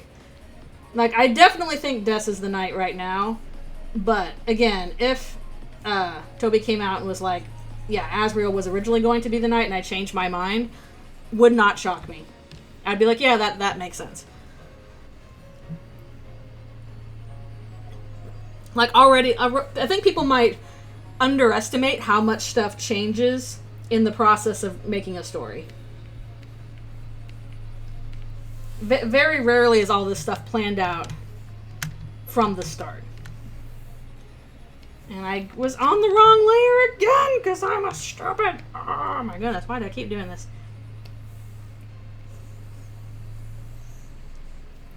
Why do I keep doing this? Get over here, Chris. Creepy Chris yelling outline. So when is my stretch break? I totally forgot.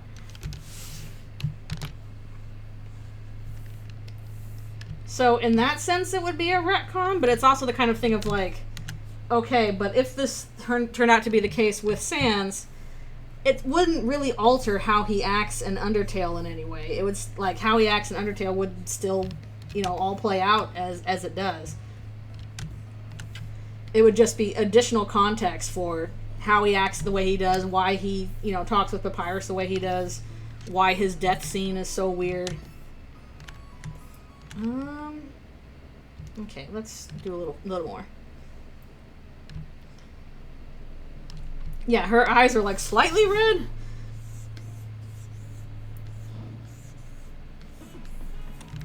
Which, I wonder if that was done just for dramatic effect. Susie's charging in.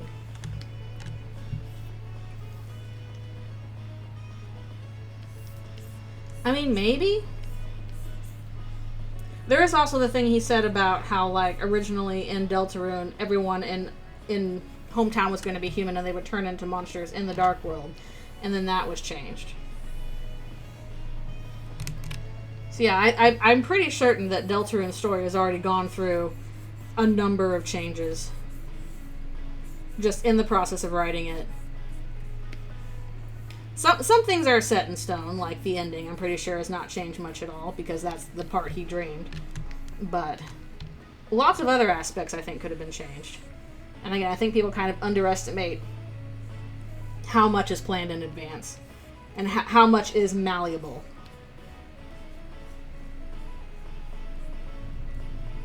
And that is a extremely normal thing to happen for stories.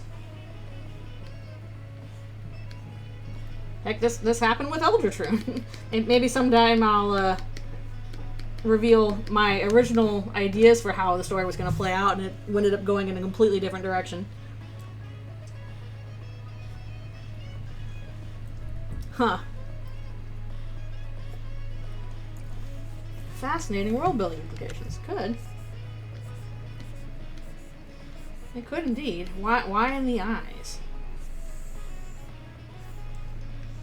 Although I guess part of that issue is that, like, I don't think that half humans are possible in Undertale's universe. I think that is something that is a distinct thing for Deltarune's universe. Just because, like, it seems like monsters and humans are way more physiologically different in Undertale, whereas in Deltarune they're a bit more alike.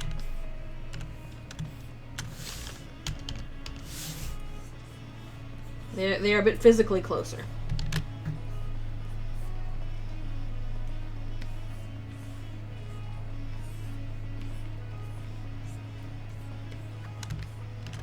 I think they meant to say intimidating. Even though I don't know if it's possible to make her intimidating. Everybody immediately latched onto her as Goat Mom, and they felt horrible about killing her. I know, because I did. I felt bad about it.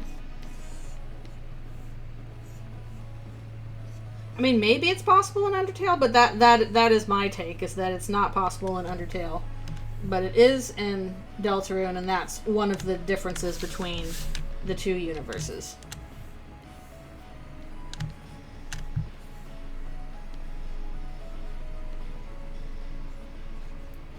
They are operating under different rules in some circumstances. She charge! Susie charging! Rocket did think, yeah, everybody was intimidated by her in Ruins. We're all scared to talk to her. Okay, I must take a stretch break. I must do it. Alfie's is still watching from her rock.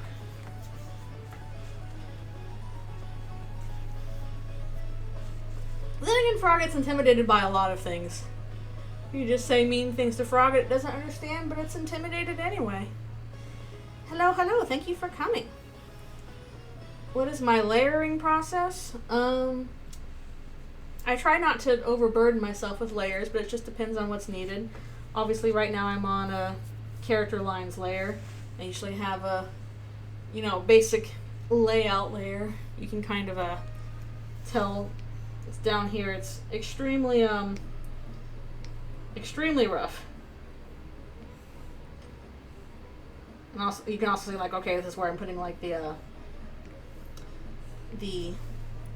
thought bubbles and stuff like that.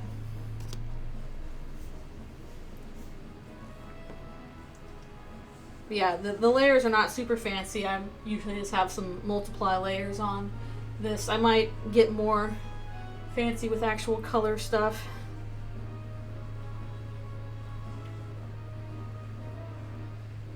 But since this is all monochrome, what?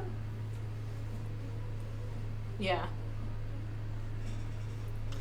That is true. I guess if you combine all those things, there is this subtle sense of, like, oh, don't mess with her, she'll get really scary.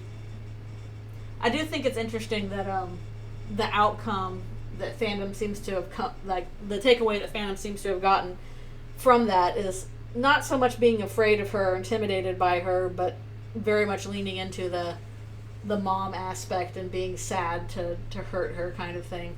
I feel like fandom emphasized that a lot more than the sense of intimidation she might give off as a former queen, somebody who clearly has knowledge and power, but is not using it to its fullest extent. It's the power of mom from Mom's Day.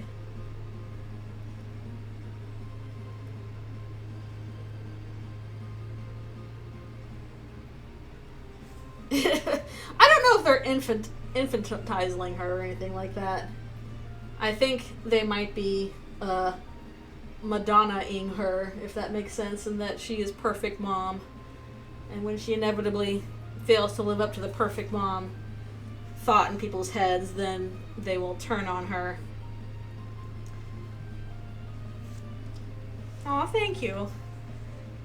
I try my best with her. It's tough being a dragon mom.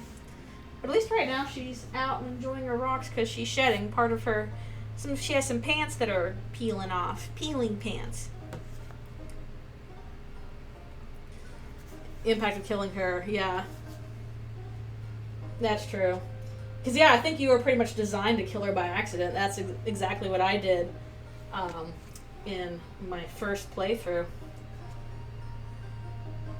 Yeah, that's exactly what I did in my first playthrough. I killed her by accident. I kept going. The Beatles are all alive. Amazing. What will the conspiracy theorists say? Alright, I will be right back with one more stretch and water and stuff.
Alrighty, I'm back for more to draw.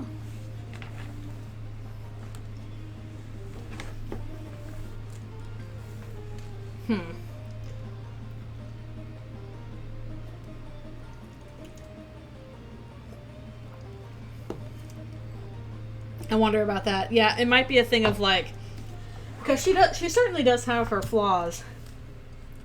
They might have been played too subtly for a lot of audiences to pick up on.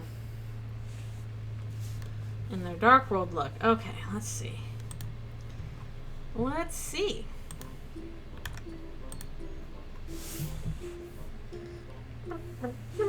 Okay. We're running out of room. We're almost done with the page. If we do one more, like, very horizontal one will be done.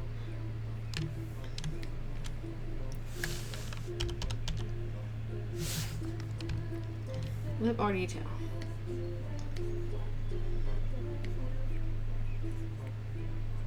Okay, hope I do this correctly. Might have to,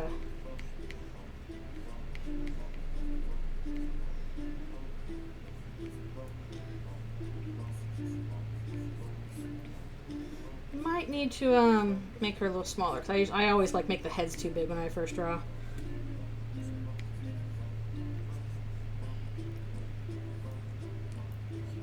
Let's go with green irises? Where does she have green irises?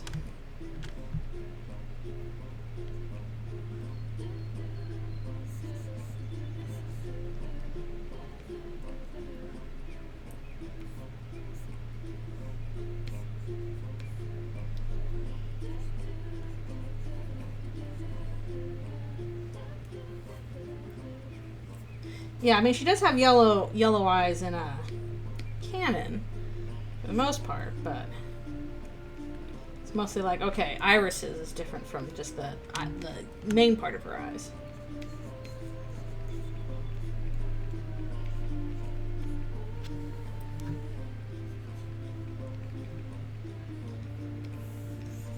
Okay. No, sorry, this is gonna get small down a bit.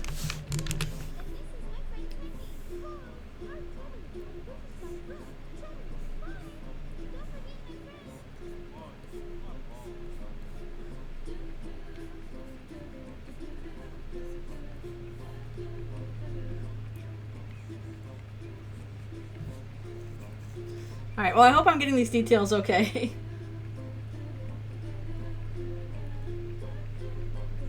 Hope they're looking alright.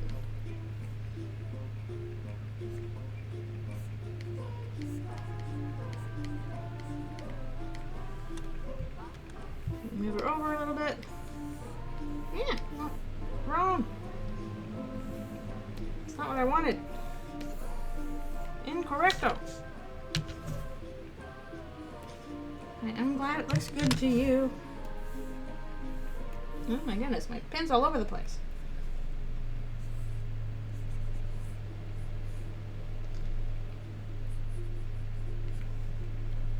Okay.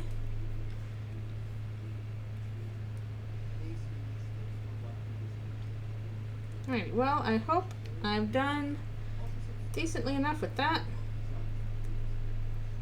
Got those details correct?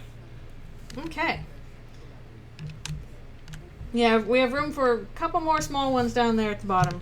We're almost full up on the page, unless I start really moving stuff around.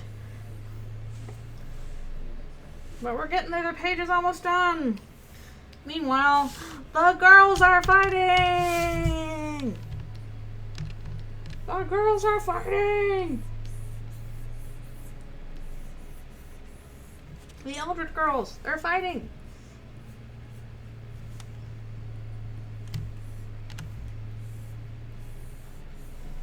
Your hair is going all over the place.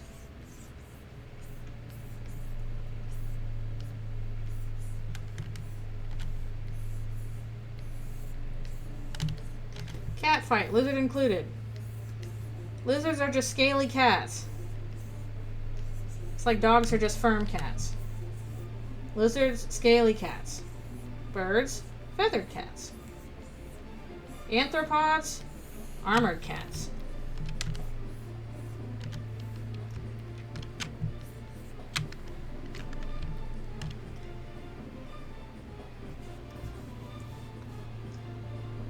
I think that happened with a lot of furries. The baby furs, their first exposure to it was Disney's Robin Hood. For me, I'd probably say it was Lion King, actually.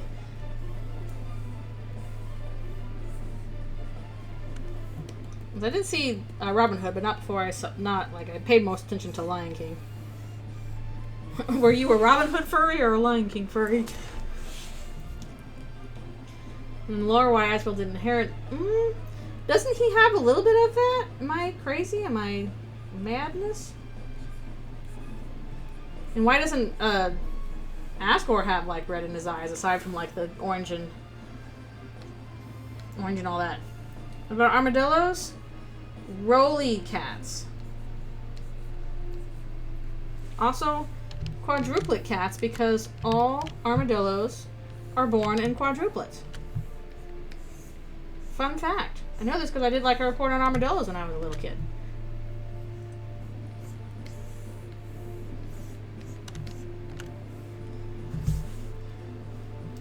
When the last time I did Ask Me Anything stuff, I mean, I don't know if I've done a proper AMA. I'm not on Reddit or anything like that. But if you ask me a question on my Tumblr Ask in my Tumblr Ask box, I will answer it if it's good. In fact, please send me an ask. I haven't really gotten good ones in the last few days or so. I got like crappy ones, so I deleted them. But if you ever want to ask me a question on my Tumblrs, you may do so. That is pretty much always open. And depending on what you ask for, I might ramble quite a bit. Or if I don't have much to say, I will be short and to the point. Also, hello. I mean, it depends. On the crappy ones that are bad, I don't answer them. Like, there are some Anons where I'm like, I can tell it's the same Anon every time, and they are, like, asking questions specifically to stir up trouble, so I just will not bother, and I'll just kind of leave them alone. You know, anything that's, like, kind of weird or racist or transphobic or whatever, don't bother with that. If it's, like, mentioning some fandom I don't know, like, anything about, I'm like, I don't care, I'll delete that. Like, I'll delete things for whatever reason. It can be for a number of different reasons. But yeah, there are asks that you will never see because they suck, so I just don't give them a time of day.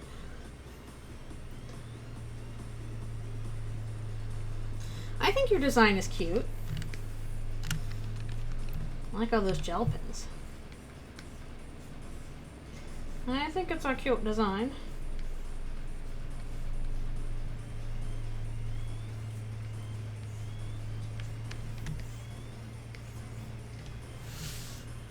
Chris got knocked out. Ah!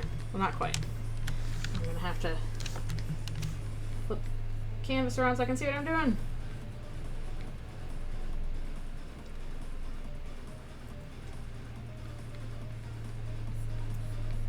I still gotta figure out what I'm gonna play once I finish TS Underswap. I was really hoping that Toby would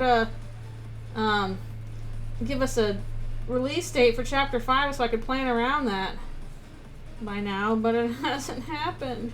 Toby, please, you can't shadow drop things. I have a job. I have to put in vacation hours. You can't do this to me, Toby.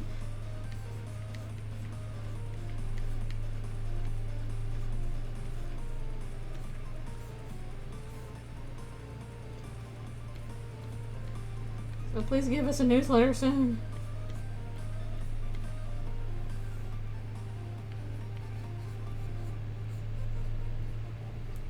Toby, release Chapter 5 in 3 fucking seconds. No, Toby, please.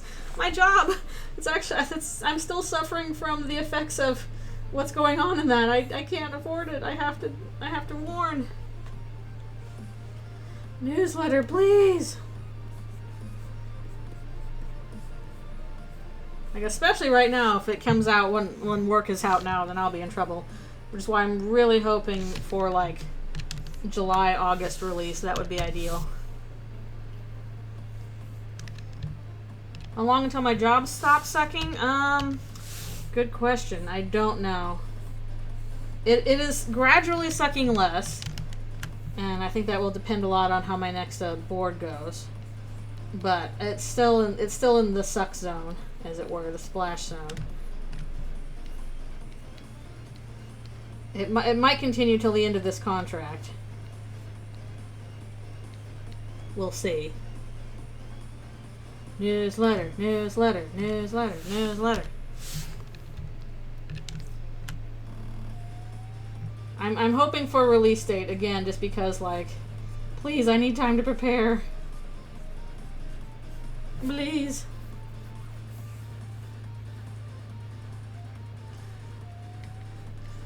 What an odd choice, huh?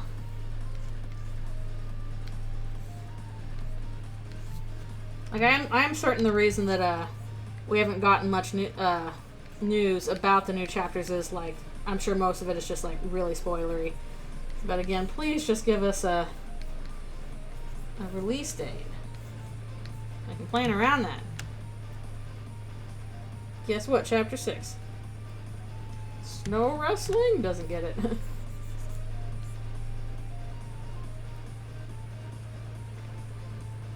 Thank you. Well, hopefully I can get it done soonish. Again, it might be a little tough because of work stuff going on right now. I don't have the time to devote to it that I would normally. But I will still do my best. At the very least, I am done with the roughs, so that's a good sign. Memberberry. Maybe we will go into some flashback stuff, at least a little bit. One would hope. I at least hope we get some stuff going on with whatever's going on with the conspiracy.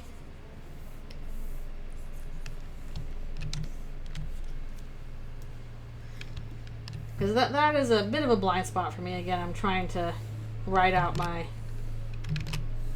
chapter 6 and 7 thoughts. And I'm like, okay, how is the conspiracy working? Bit rough on that. Only got vague ideas. This is a very unfair fight because Susie is much larger than Caddy in Jockington. I'll be mad if that's the case. I mean, it is still releasing on consoles. I feel like that should get like a... Like that would qualify it for getting an advanced release date. When is the next Nintendo Direct? I don't know.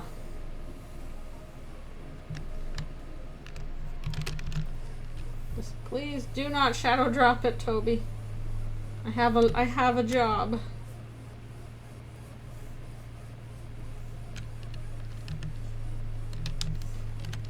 Attack! She defends, she attacked, but most of all, Susie snack.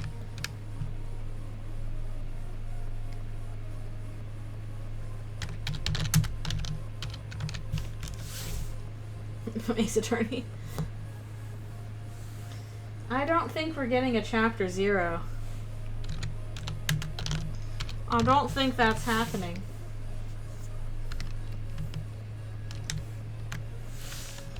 Mostly I'm like, don't you guys want him to get this stuff out sooner? If there's more chapters, it's going to take longer.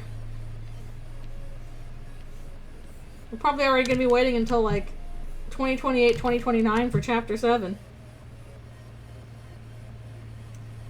Yeah, again, I'm hoping for July release. June will be tough for me. July will be better.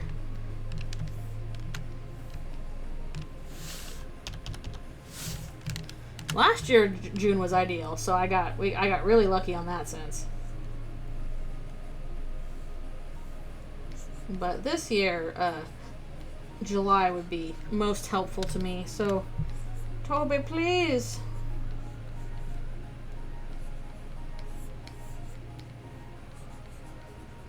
Please, don't do that to me. No, I don't think it's going to be June 19th. I don't think it's going to double up with, like, Digital Circus and Toy Story and all. I think that's silly.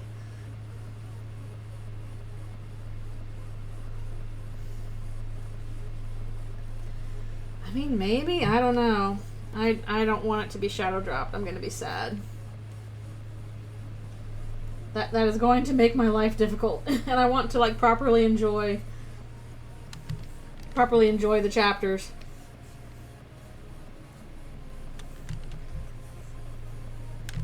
I needed the time to do it. Like, I seriously, after playing chapters 3 and 4, like, I couldn't sleep at all. It wrecked my sleep schedule. So I really need the time for it. I'm old, Toby. I'm old.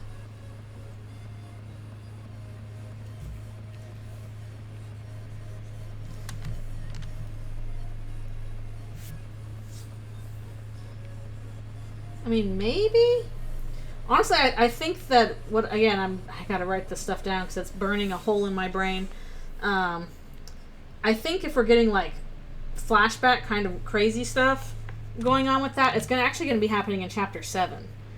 I think Chapter 7, we are going off the rails, out of bounds, etc., and this will include things that might be flashbacks to both previous chapters and things that existed outside of our knowledge from previous chapters. Who will win, apples or oranges? Either way, you will get juice.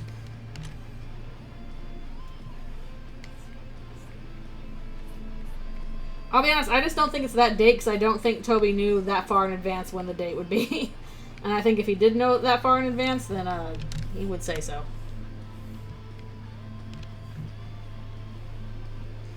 I'm going to be mad if we only have a week warning. And again, I have to put in vacation hours for this kind of thing. You were supposed to do that as soon as possible. They do not like you being like, I'm going on vacation this week, because, like, you gotta account for that. So if he shadow drops it within like a week or something like that, my life is gonna suck for the week leading up to the release as I tried to scramble and get my work done.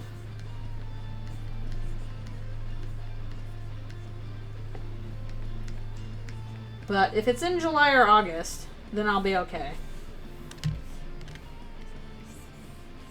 So that's why I'm personally like, please, July or August, that would be ideal.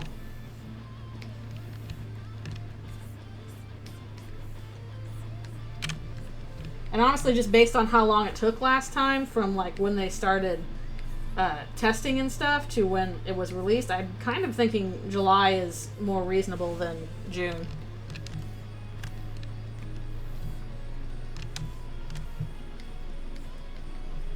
Shockington's like, what happened? Life's hard when you're the tail and you can't see what's happening.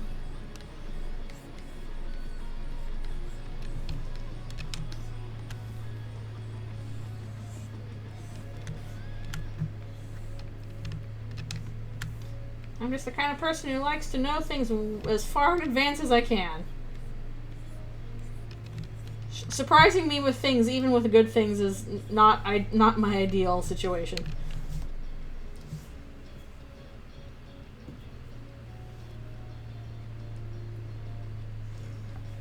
Friend inside me is dumb. Friend inside me is dumb. I'm sorry, it's dumb. I will state my feelings plainly. Friend inside me is dumb. I don't think it has much to do with Toy Story. It's dumb.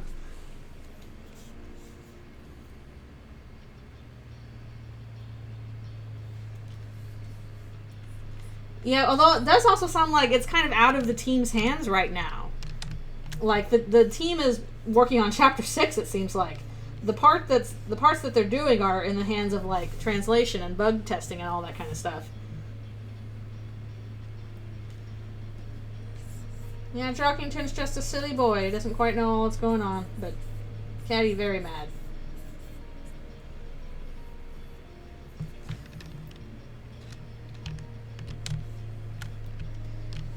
Also, I don't think he was even planning on, like, releasing Chapter 2 when he did. He literally went and did that because it's like, well, you know, the pandemic's going on, life is sucky right now. I think would be a nice thing to, since this is done, to get something out for that. So I don't even think it was, like, necessarily supposed to coincide with the anniversary. At least originally. And again, originally we were supposed to get 3, 4, and 5 all at the same time. And that got changed.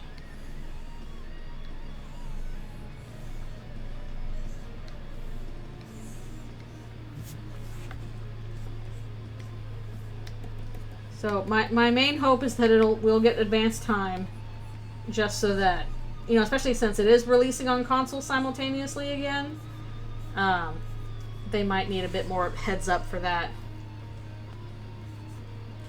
It's not just coming out on PC. If this is supposed to be on consoles, they probably want, like, advance notice for their sake.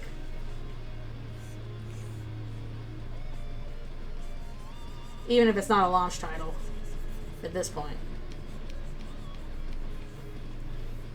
And it's not just the Switch it's on.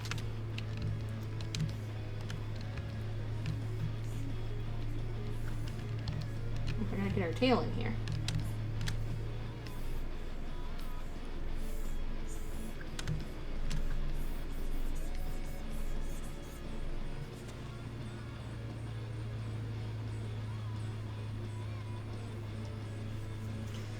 What a weird choice then. Give Toriel just like a little bit of red in her eyes, in her battle sprite, and that's it. I mean, true. It's not a paid update, but I don't know, for advertising purposes, it seems like they would still want advance notice on that kind of thing. I'm not familiar with the industry very much, so I'm not quite sure how that works.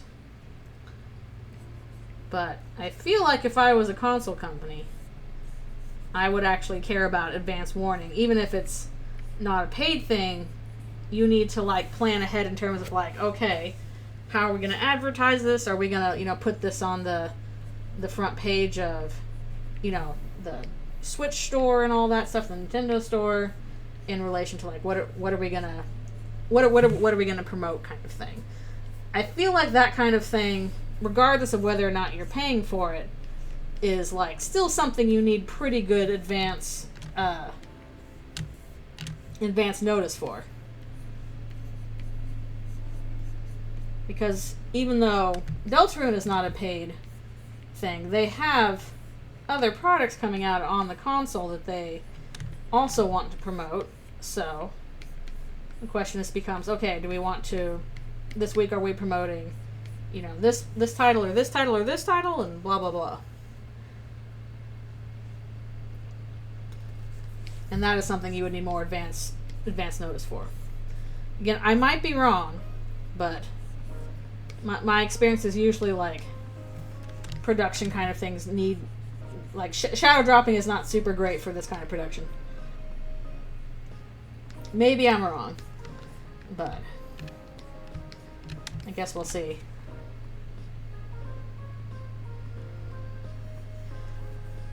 That is true.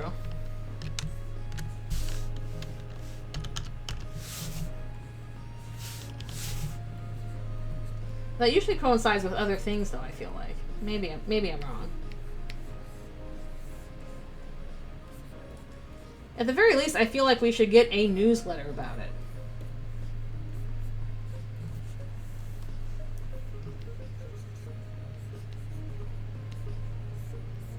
Get some kind of newsletter about it.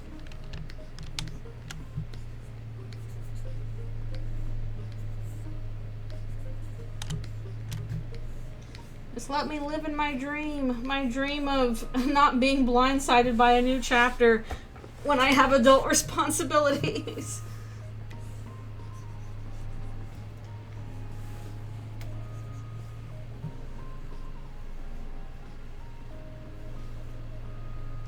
No, I don't think we're gonna have to wait till Halloween.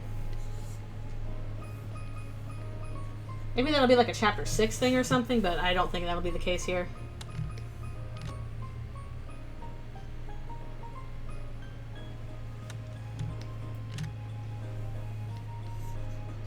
Maybe so. I kind of wonder if they're even going to do like a trailer. I'd like to see a trailer for chapter 5. But I kind of wonder if even that's going to happen.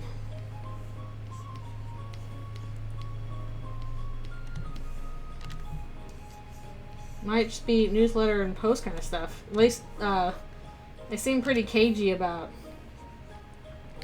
showing anything for the new chapters, which in this case I'm like, dude, how are you possibly going to like advertise chapter 6 and 7, because I feel like that's probably going to be just like spoilers all the way down. It's spoilers all the way down.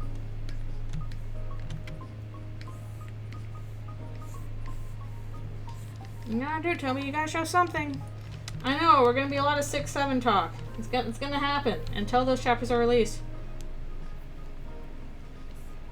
Fandom does tend to go insane watching a trailer. Remember when, like, people saw the Gwei and were like, oh my goodness, this is only on the weird route. And it's related to, like, Birdley being dead. It's Birdley's ghost Dustners and stuff like that. Remember when that happened? That was so funny.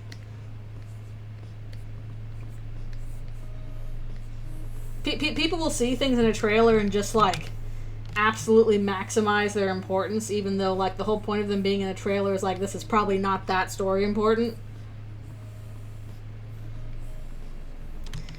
Pepperidge Farm remembers.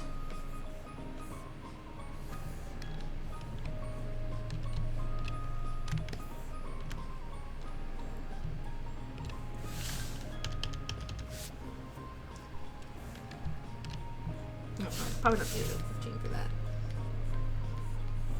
Like, people were really hung up on what the Gwei were. Piles of Azrael's miscellaneous fur and skin flakes.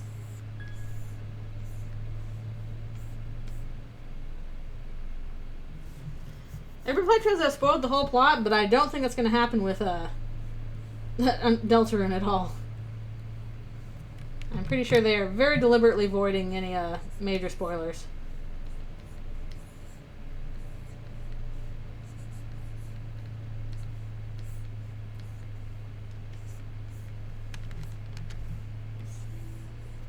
Talking Pins like, stop moving, I'm the tail. Wah!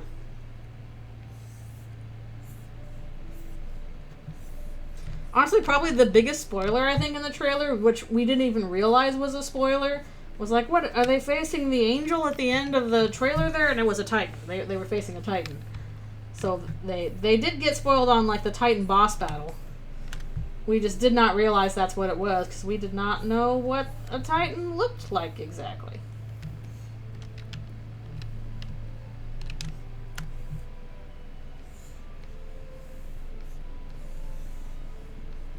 To be fair, that's not what I would have guessed either. I know, it's kind of crazy how nobody predicted that, which is, when you think about it, we did already know that, like, Titans had save points in their faces. Like, that was already shown. I think it was the wings. People were thrown off by the wings.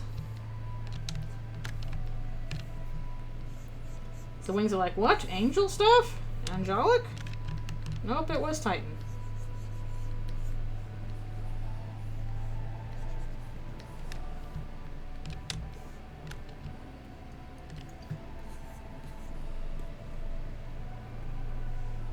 Oh yeah, the trailer definitely spoiled that. I think that was already, like, a really popular idea, though. So that's not very surprising.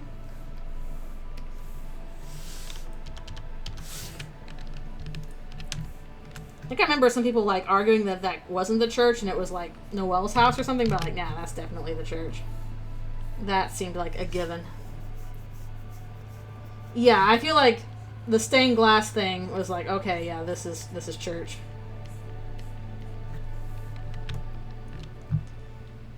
It's really the only place where it makes sense.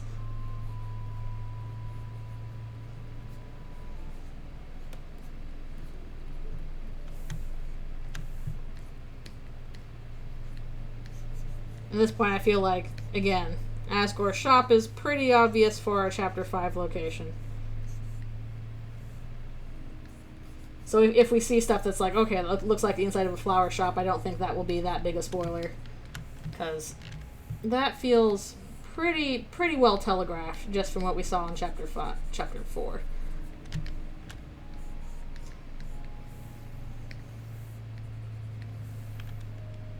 Alright, once I gotta do my stretch break here. My stretch break!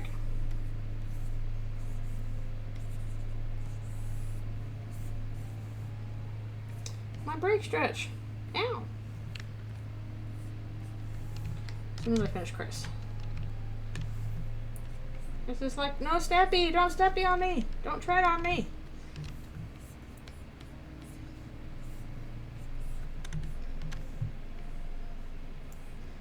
Honestly, what kind of throws me off, people are like, oh yeah, we know that that's going to be a Chapter 5 Dark World, but, you know, definitely the hospital will be Chapter 6 and the bunker will be Chapter 7. I just don't think once we get to 6 and 7 we're going to be sticking with the formula of, oh, we're going to go to a Dark World and, like, recruit people. I think Chapter 5 is where that stops. We basically have one more normal, quote-unquote, world to recruit Darkners from. After that, things start getting weird. Okay. It is time for a stretch break for me.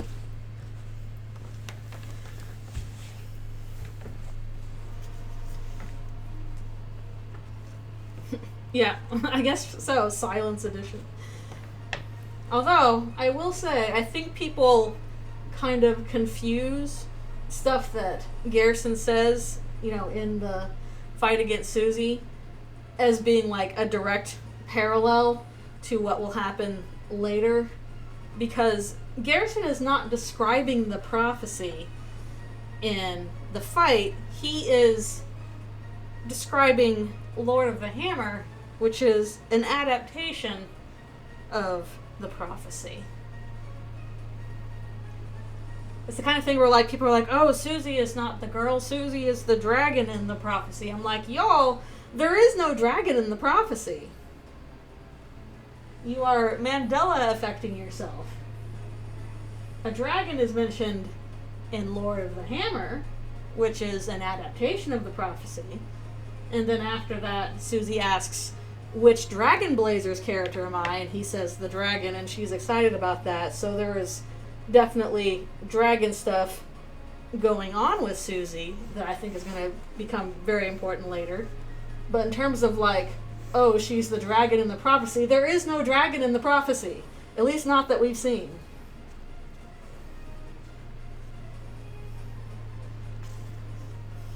Okay, was that pre or post trailer? Oh, good question. I don't remember. I don't remember when the Phantom Sweepstakes stuff... I feel like it was before the trailer. Or maybe it was at the same time?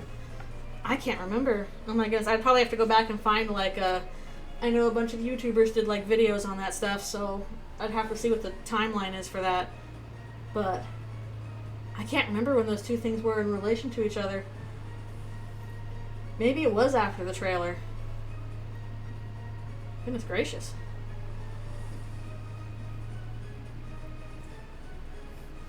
Obviously, there's no dragon in the prophecy, but there is a dragon on your rock, and it's you.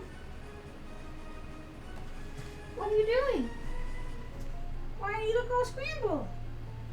Well, she's scrambling because her pants are coming off. She's trying to get off her pants. And I gotta peel off these old pants. Show us Alfie's. I wish I could. I don't have my webcam hooked up right now. I can take a picture of her later. Oh no, you're rubbing your face and your butt because of your pants. Although her skin might come off before then. In fact, I think that just happened. I just turned around and it looks like the pant just pulled off. Is blood acceptable? Yes, that's fine. Probably no guts hanging out, but like a little blood, not a problem. Alright, let me, but I gotta finish up my stretch, so send me that. When I'm done with my stretch, I will be right back. Elfie, you lost your pants.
He's the dragon in the prophecy. Alright, I am back for one more session.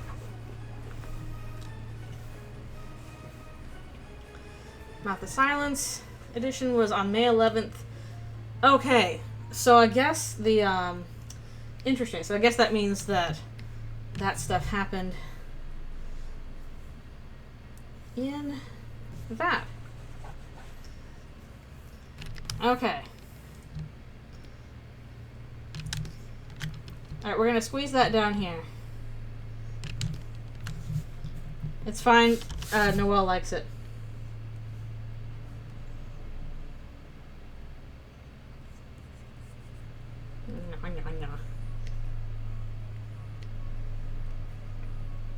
The May 29th trailer was the pre-order trailer.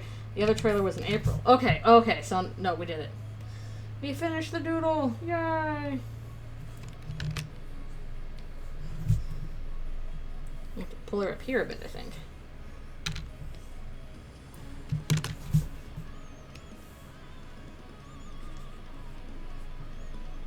So if it's the velvet coming off the antlers, and the antlers are still there, just they're losing the velvet on it.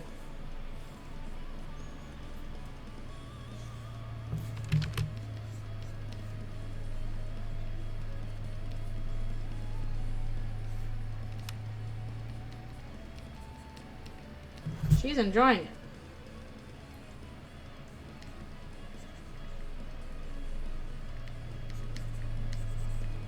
Yum, yum, yum. Susie does think blood is cool. I feel like Noelle's head should be bigger. Bigger head.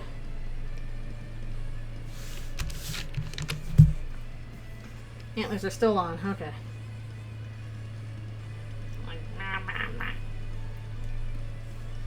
She's enjoying it. She's happy.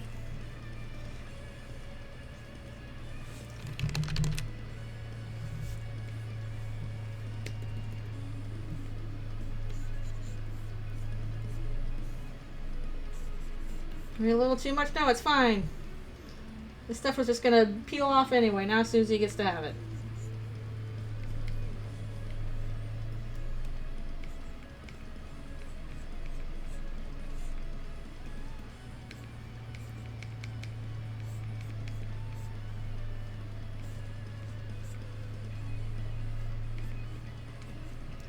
If Susie likes checking for mites in people's hairs, and she probably enjoys gnawing velvet off of antlers too.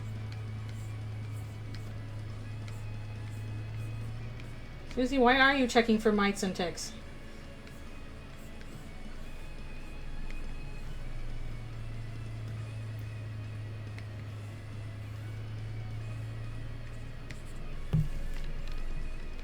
Okay, actually, we can move that up a little bit more.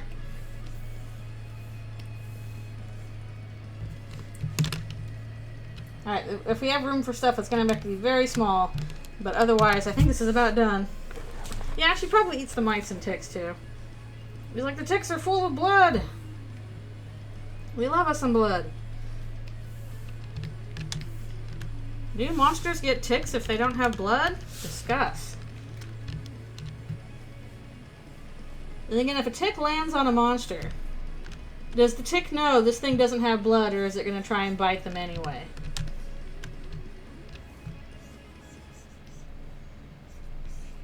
Does the tick have to find out, wait a minute, this creature that looks like a deer does not actually have blood? Boo.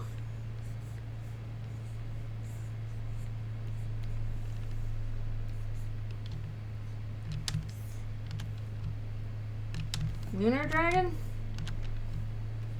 I might end up drawing a Dragon Susie if I end up doing illustrations for this long fanfiction rough outline I'm doing for chapters 6 and 7, if that goes anywhere. Leave your votes in the comments. Don't forget to like and subscribe. Actually, since I do post these on YouTube, yep. Do ticks know how monsters work? Leave a comment. And then go get yourself a Slurpee or something. I don't know. as recompense for having to talk about ticks in my comment section. We won't read them. What was that one thing? What are your thoughts? Leave a comment. Write your comment down. Put it on a piece of paper and throw it away and never thinking about it again.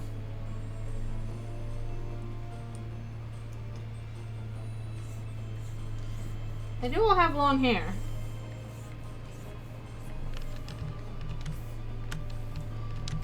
Kaiju fight. Kaiju fight.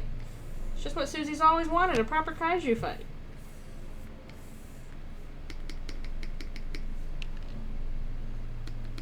Now she's gotta be a purple dragon. She gotta be purple. I don't know, unless maybe in a...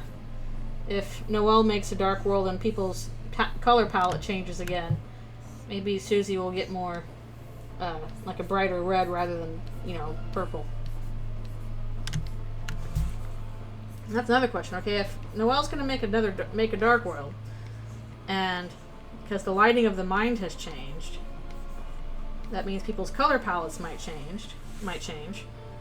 How would their color palettes change for Noelle's dark world?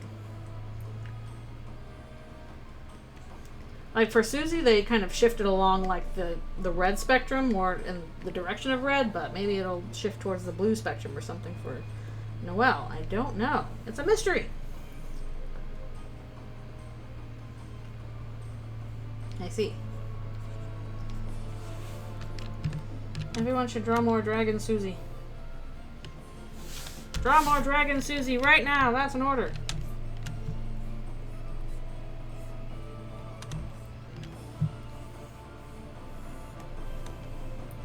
The doodle page will go back to the stream no matter what. I think it's done enough that yes, I will post it today. I think it is done enough for doneness. How will they shift and what percentage in value? Good question. I don't know.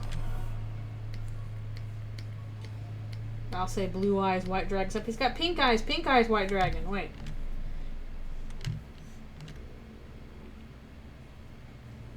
Yeah, that is an open question I don't think people discuss enough. And that basically Chris and the Knight's Dark Worlds kind of operate the same. And my current explanation for that is that a portion of Chris's soul, not the whole thing, but a portion of it, is in Des/the Night in order to keep her from dying. And that aspect of Chris's will is what is influencing the Dark World creation. Which is why those Dark Worlds all look the same.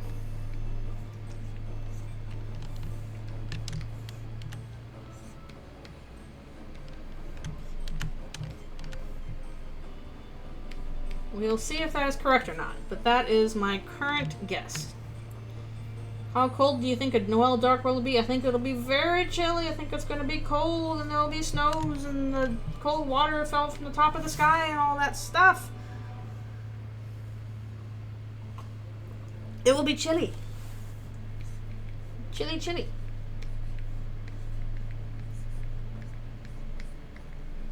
It's just, I wish I could make it snow whenever I wanted. Oh no, now she can do that.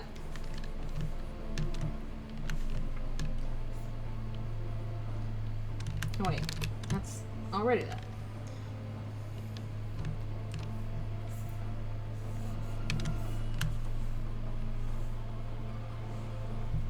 I don't know who would be the black dragon. The knight, I guess? Shrug?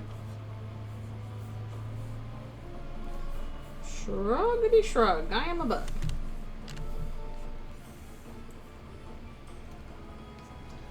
Well, the knight's certainly all dressed in black.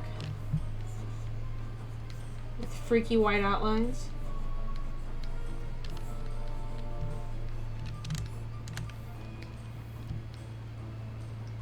She angry.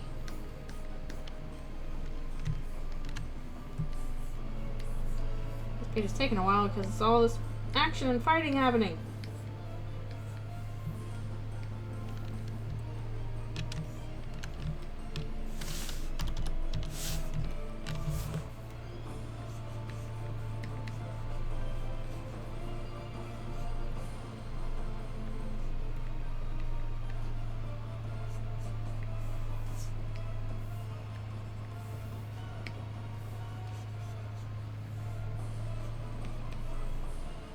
Chris is having a bad time of it.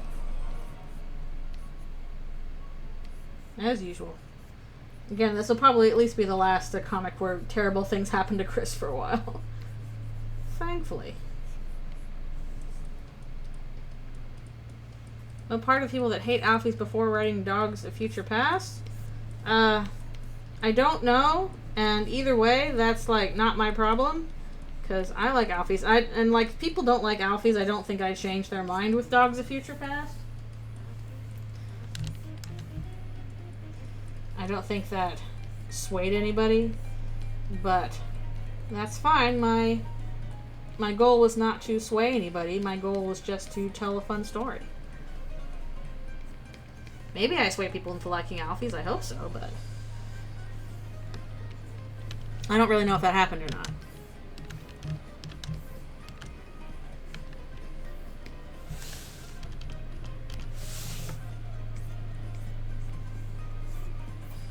Movement lines.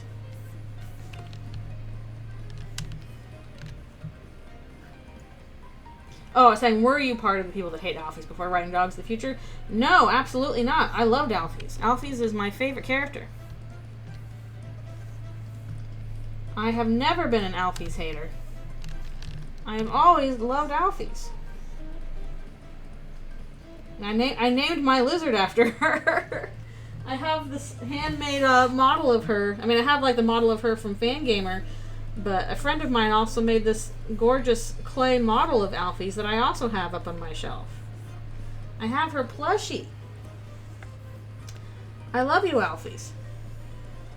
Yeah, say I have never disliked Alfies.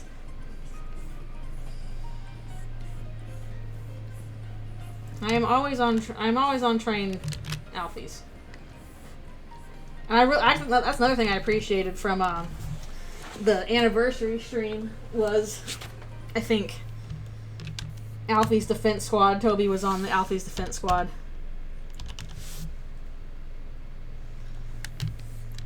Yeah, sorry, I didn't read that comment correctly at first. I thought you were talking about other people not liking Alfies. I'm like, no, I've always loved Alfies. She has been my favorite for a while. Of course, I love all of the characters, but I love her. Alright, thanks a bunch for coming. Appreciate you being here and hanging out. We've only got about, like, 15-20 minutes left. Oh my goodness, I hope I can finish this page at least. Then we'll have the first half of this comic done. Woo!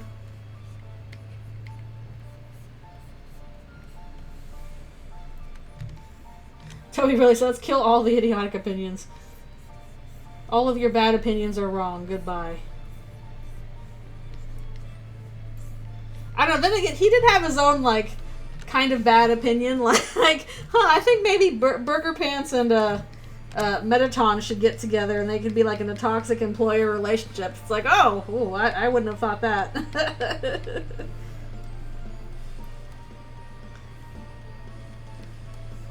Chris is good. I love you, Chris Deltarune. Ignore the haters.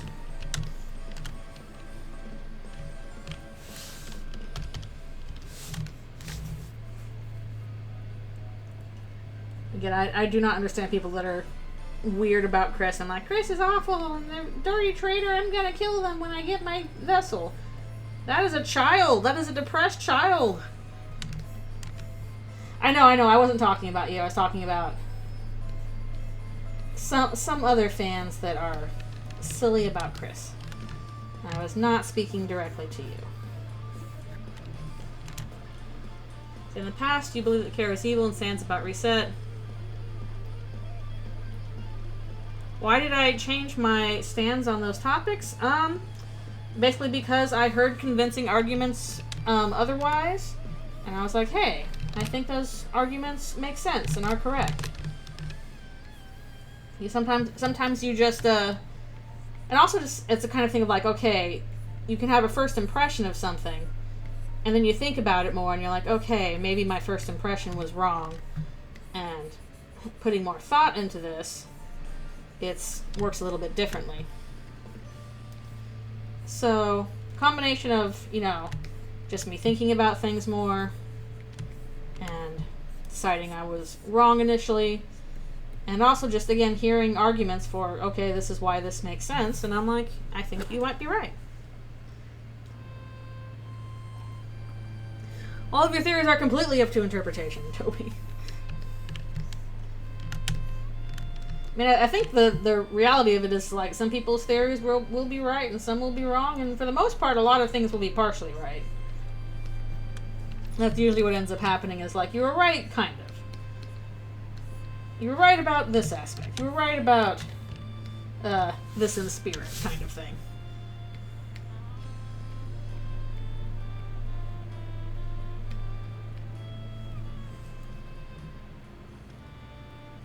Yeah, exactly. It's always really nice when, like, you get, like, you know, an explanation or a fan fiction or a theory or whatever where it's like, oh, I'm gonna rethink this character. There's something here that I didn't notice before. And then you have new thoughts on them. Yeah, I think I was a bit more fandom poisoned with early, Kara and Sans and stuff like that. And as time went on, and I saw people give much more solid interpretations and explanations and stuff like that, I was like, oh, this is a more solid, more interesting, and better thought out interpretation. I think that's the correct one.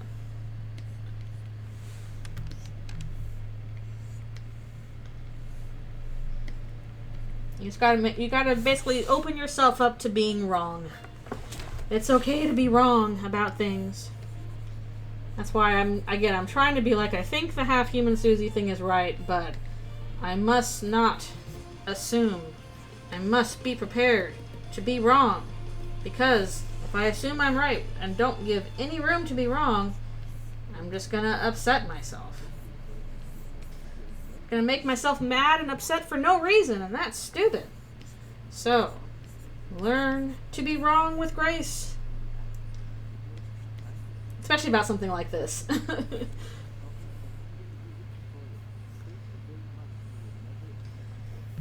Oh, I was absolutely there for the Halloween release. That was wild. That was a wild time. I don't think that can ever be, like, replicated.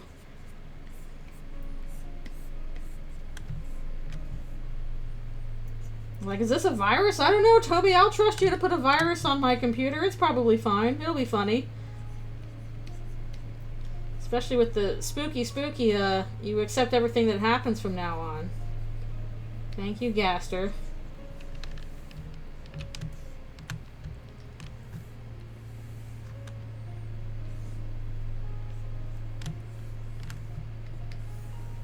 Fight, fight, fight, fight. Was I doing this on the wrong panel again? I was. Okay. I keep messing that up. You must put things on the correct layer. Please. Please. Okay. I think that works.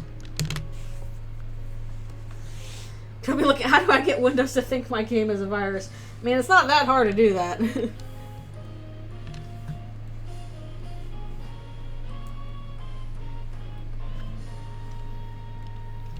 I don't think anybody was expecting when they opened the survey program before it's like, okay, here's like a game. Just a full game you can play. It really did hit different.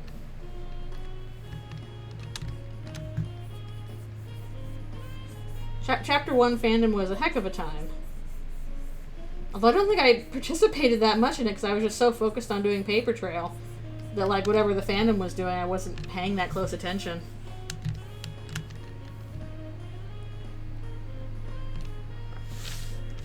So I missed a lot of whatever the fandom consensus was.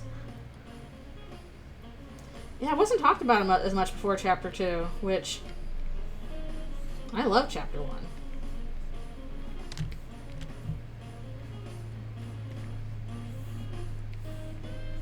There's so much possibility.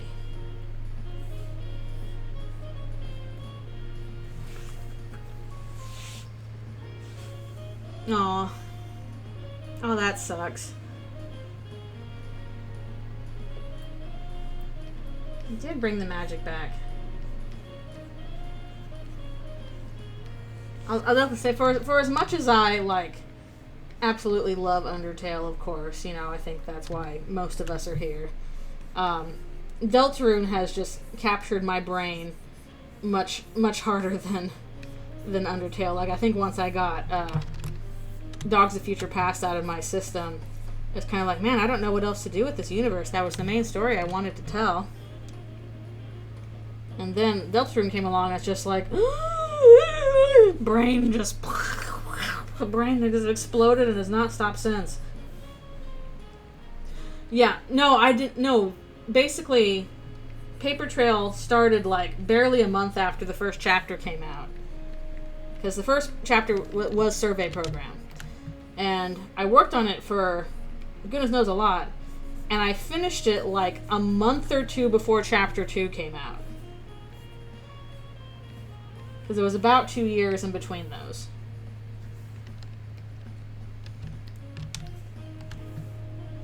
The Delta drug, watch out!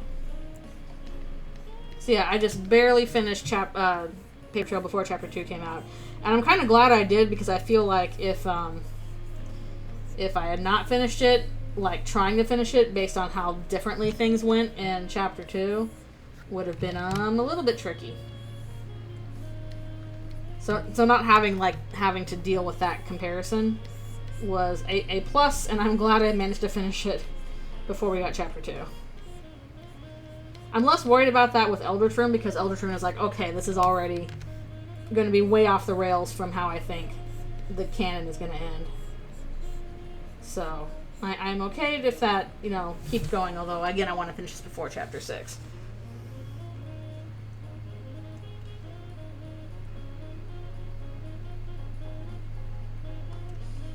Yeah. It did have a lot. I guess the main thing is, like, if you were not super duper into Sans, and, like, the Sans verse, basically, that took off after Undertale finished, then, like, Deltarune was just way more exciting and interesting to me, because I wasn't, like, big in on the bajillion Sanses out there. So I kind of feel like people that were, like, big in on the Sansiverse, I know people call it Undertale Multiverse, but let's be real, it's just the Sansverse. Like, that is kind of, like, kept going separately from anything else, and really hasn't latched on to Deltarune in the same way, just because Sans is not as big of a feature in Deltarune as he was in Undertale. At least so far. It's kind of become its own separate thing.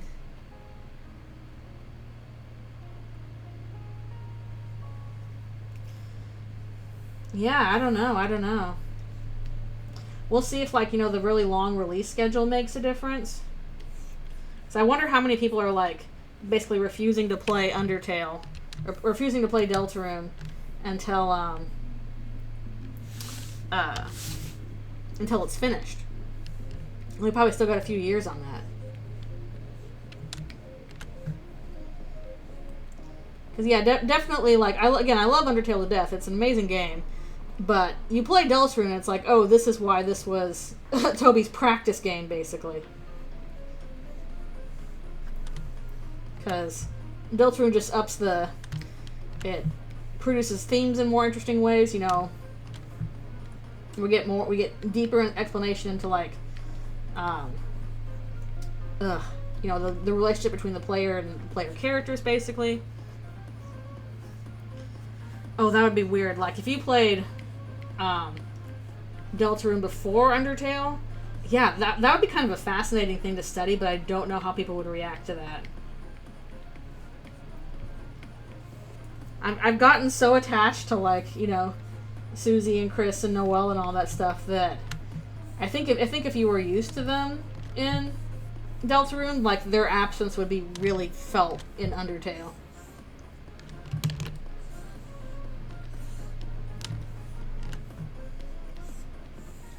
Definitely feels like Toby keeps pushing, hey, you should play Undertale first before you play Deltarune. And maybe that's happening for a reason.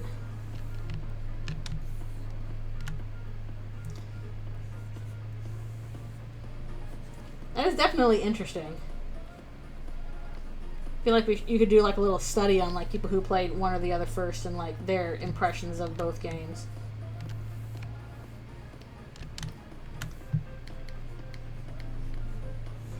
Like, what are the differences? Okay, and once I finish this page, we are going to call it a day, because that will be the end of part 1 for this. Yeah. Yeah, at least the roughs are done on these, which is a big plus. I gotta get to coloring in the backgrounds, which is going to be a little bit challenging.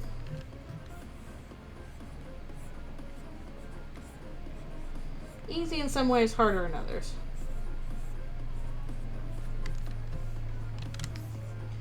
Kaiju fight! I just realized that that line should not go through there. Ah. Yeah, I played Undertale first just because, like, I had a bunch of friends online, like roleplay friends who were former Homestucks, and they were all talking about it and all that stuff, and I was like, oh, this looks fun, I'd probably enjoy that. And then it rewired my brain.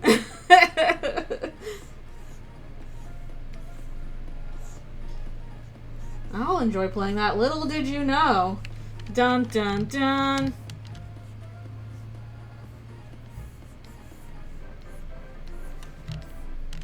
I definitely think you're better served by playing Undertale before Deltarune.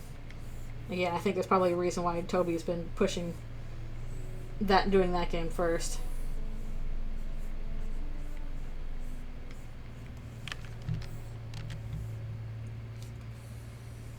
I love Undertale, but I have been enjoying Deltarune more. I am super excited for new stuff.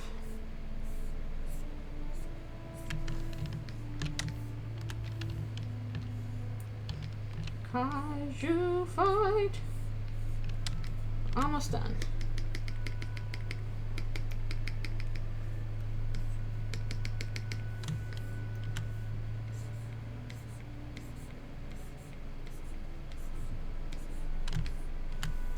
And next time we get to this, you'll see just what happens when somebody gets stuck in Caddy's void side. Spoilers, it's not good. Oh, these are like cat scratches.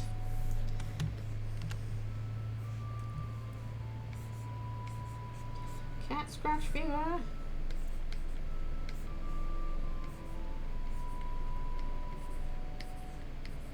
Teeth, teeth, teeth, teeth. Alright, we're almost done. I don't think I need to... Oh, something back there.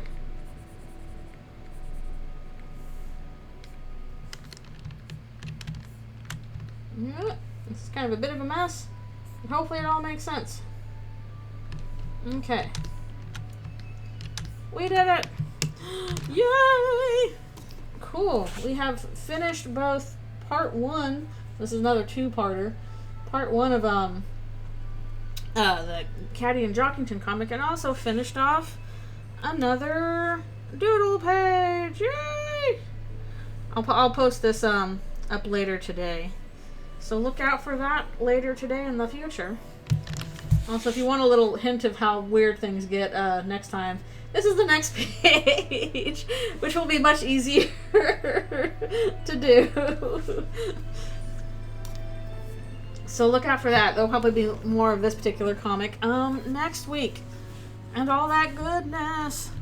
But either way, thank you guys so much for coming to the stream and chatting with me and letting me ramble and all that stuff. Imagine if chapter 6 were that big. Oh boy. Anyways, thank you guys so much for coming. It is a lovely day outside, so I hope that you have a lovely day as well. We will finish up the rest of TS Underswap that we have so far on Friday and figure out what else the heck I'm doing. And I will do more of this next weekend. Schedule for that might be weird, but probably should still be Sunday. But yeah, either way, thank you guys so much for coming to the stream. You all are so awesome. Also, thank you for the subscriptions and all the other stuff for the hype train. That is so awesome.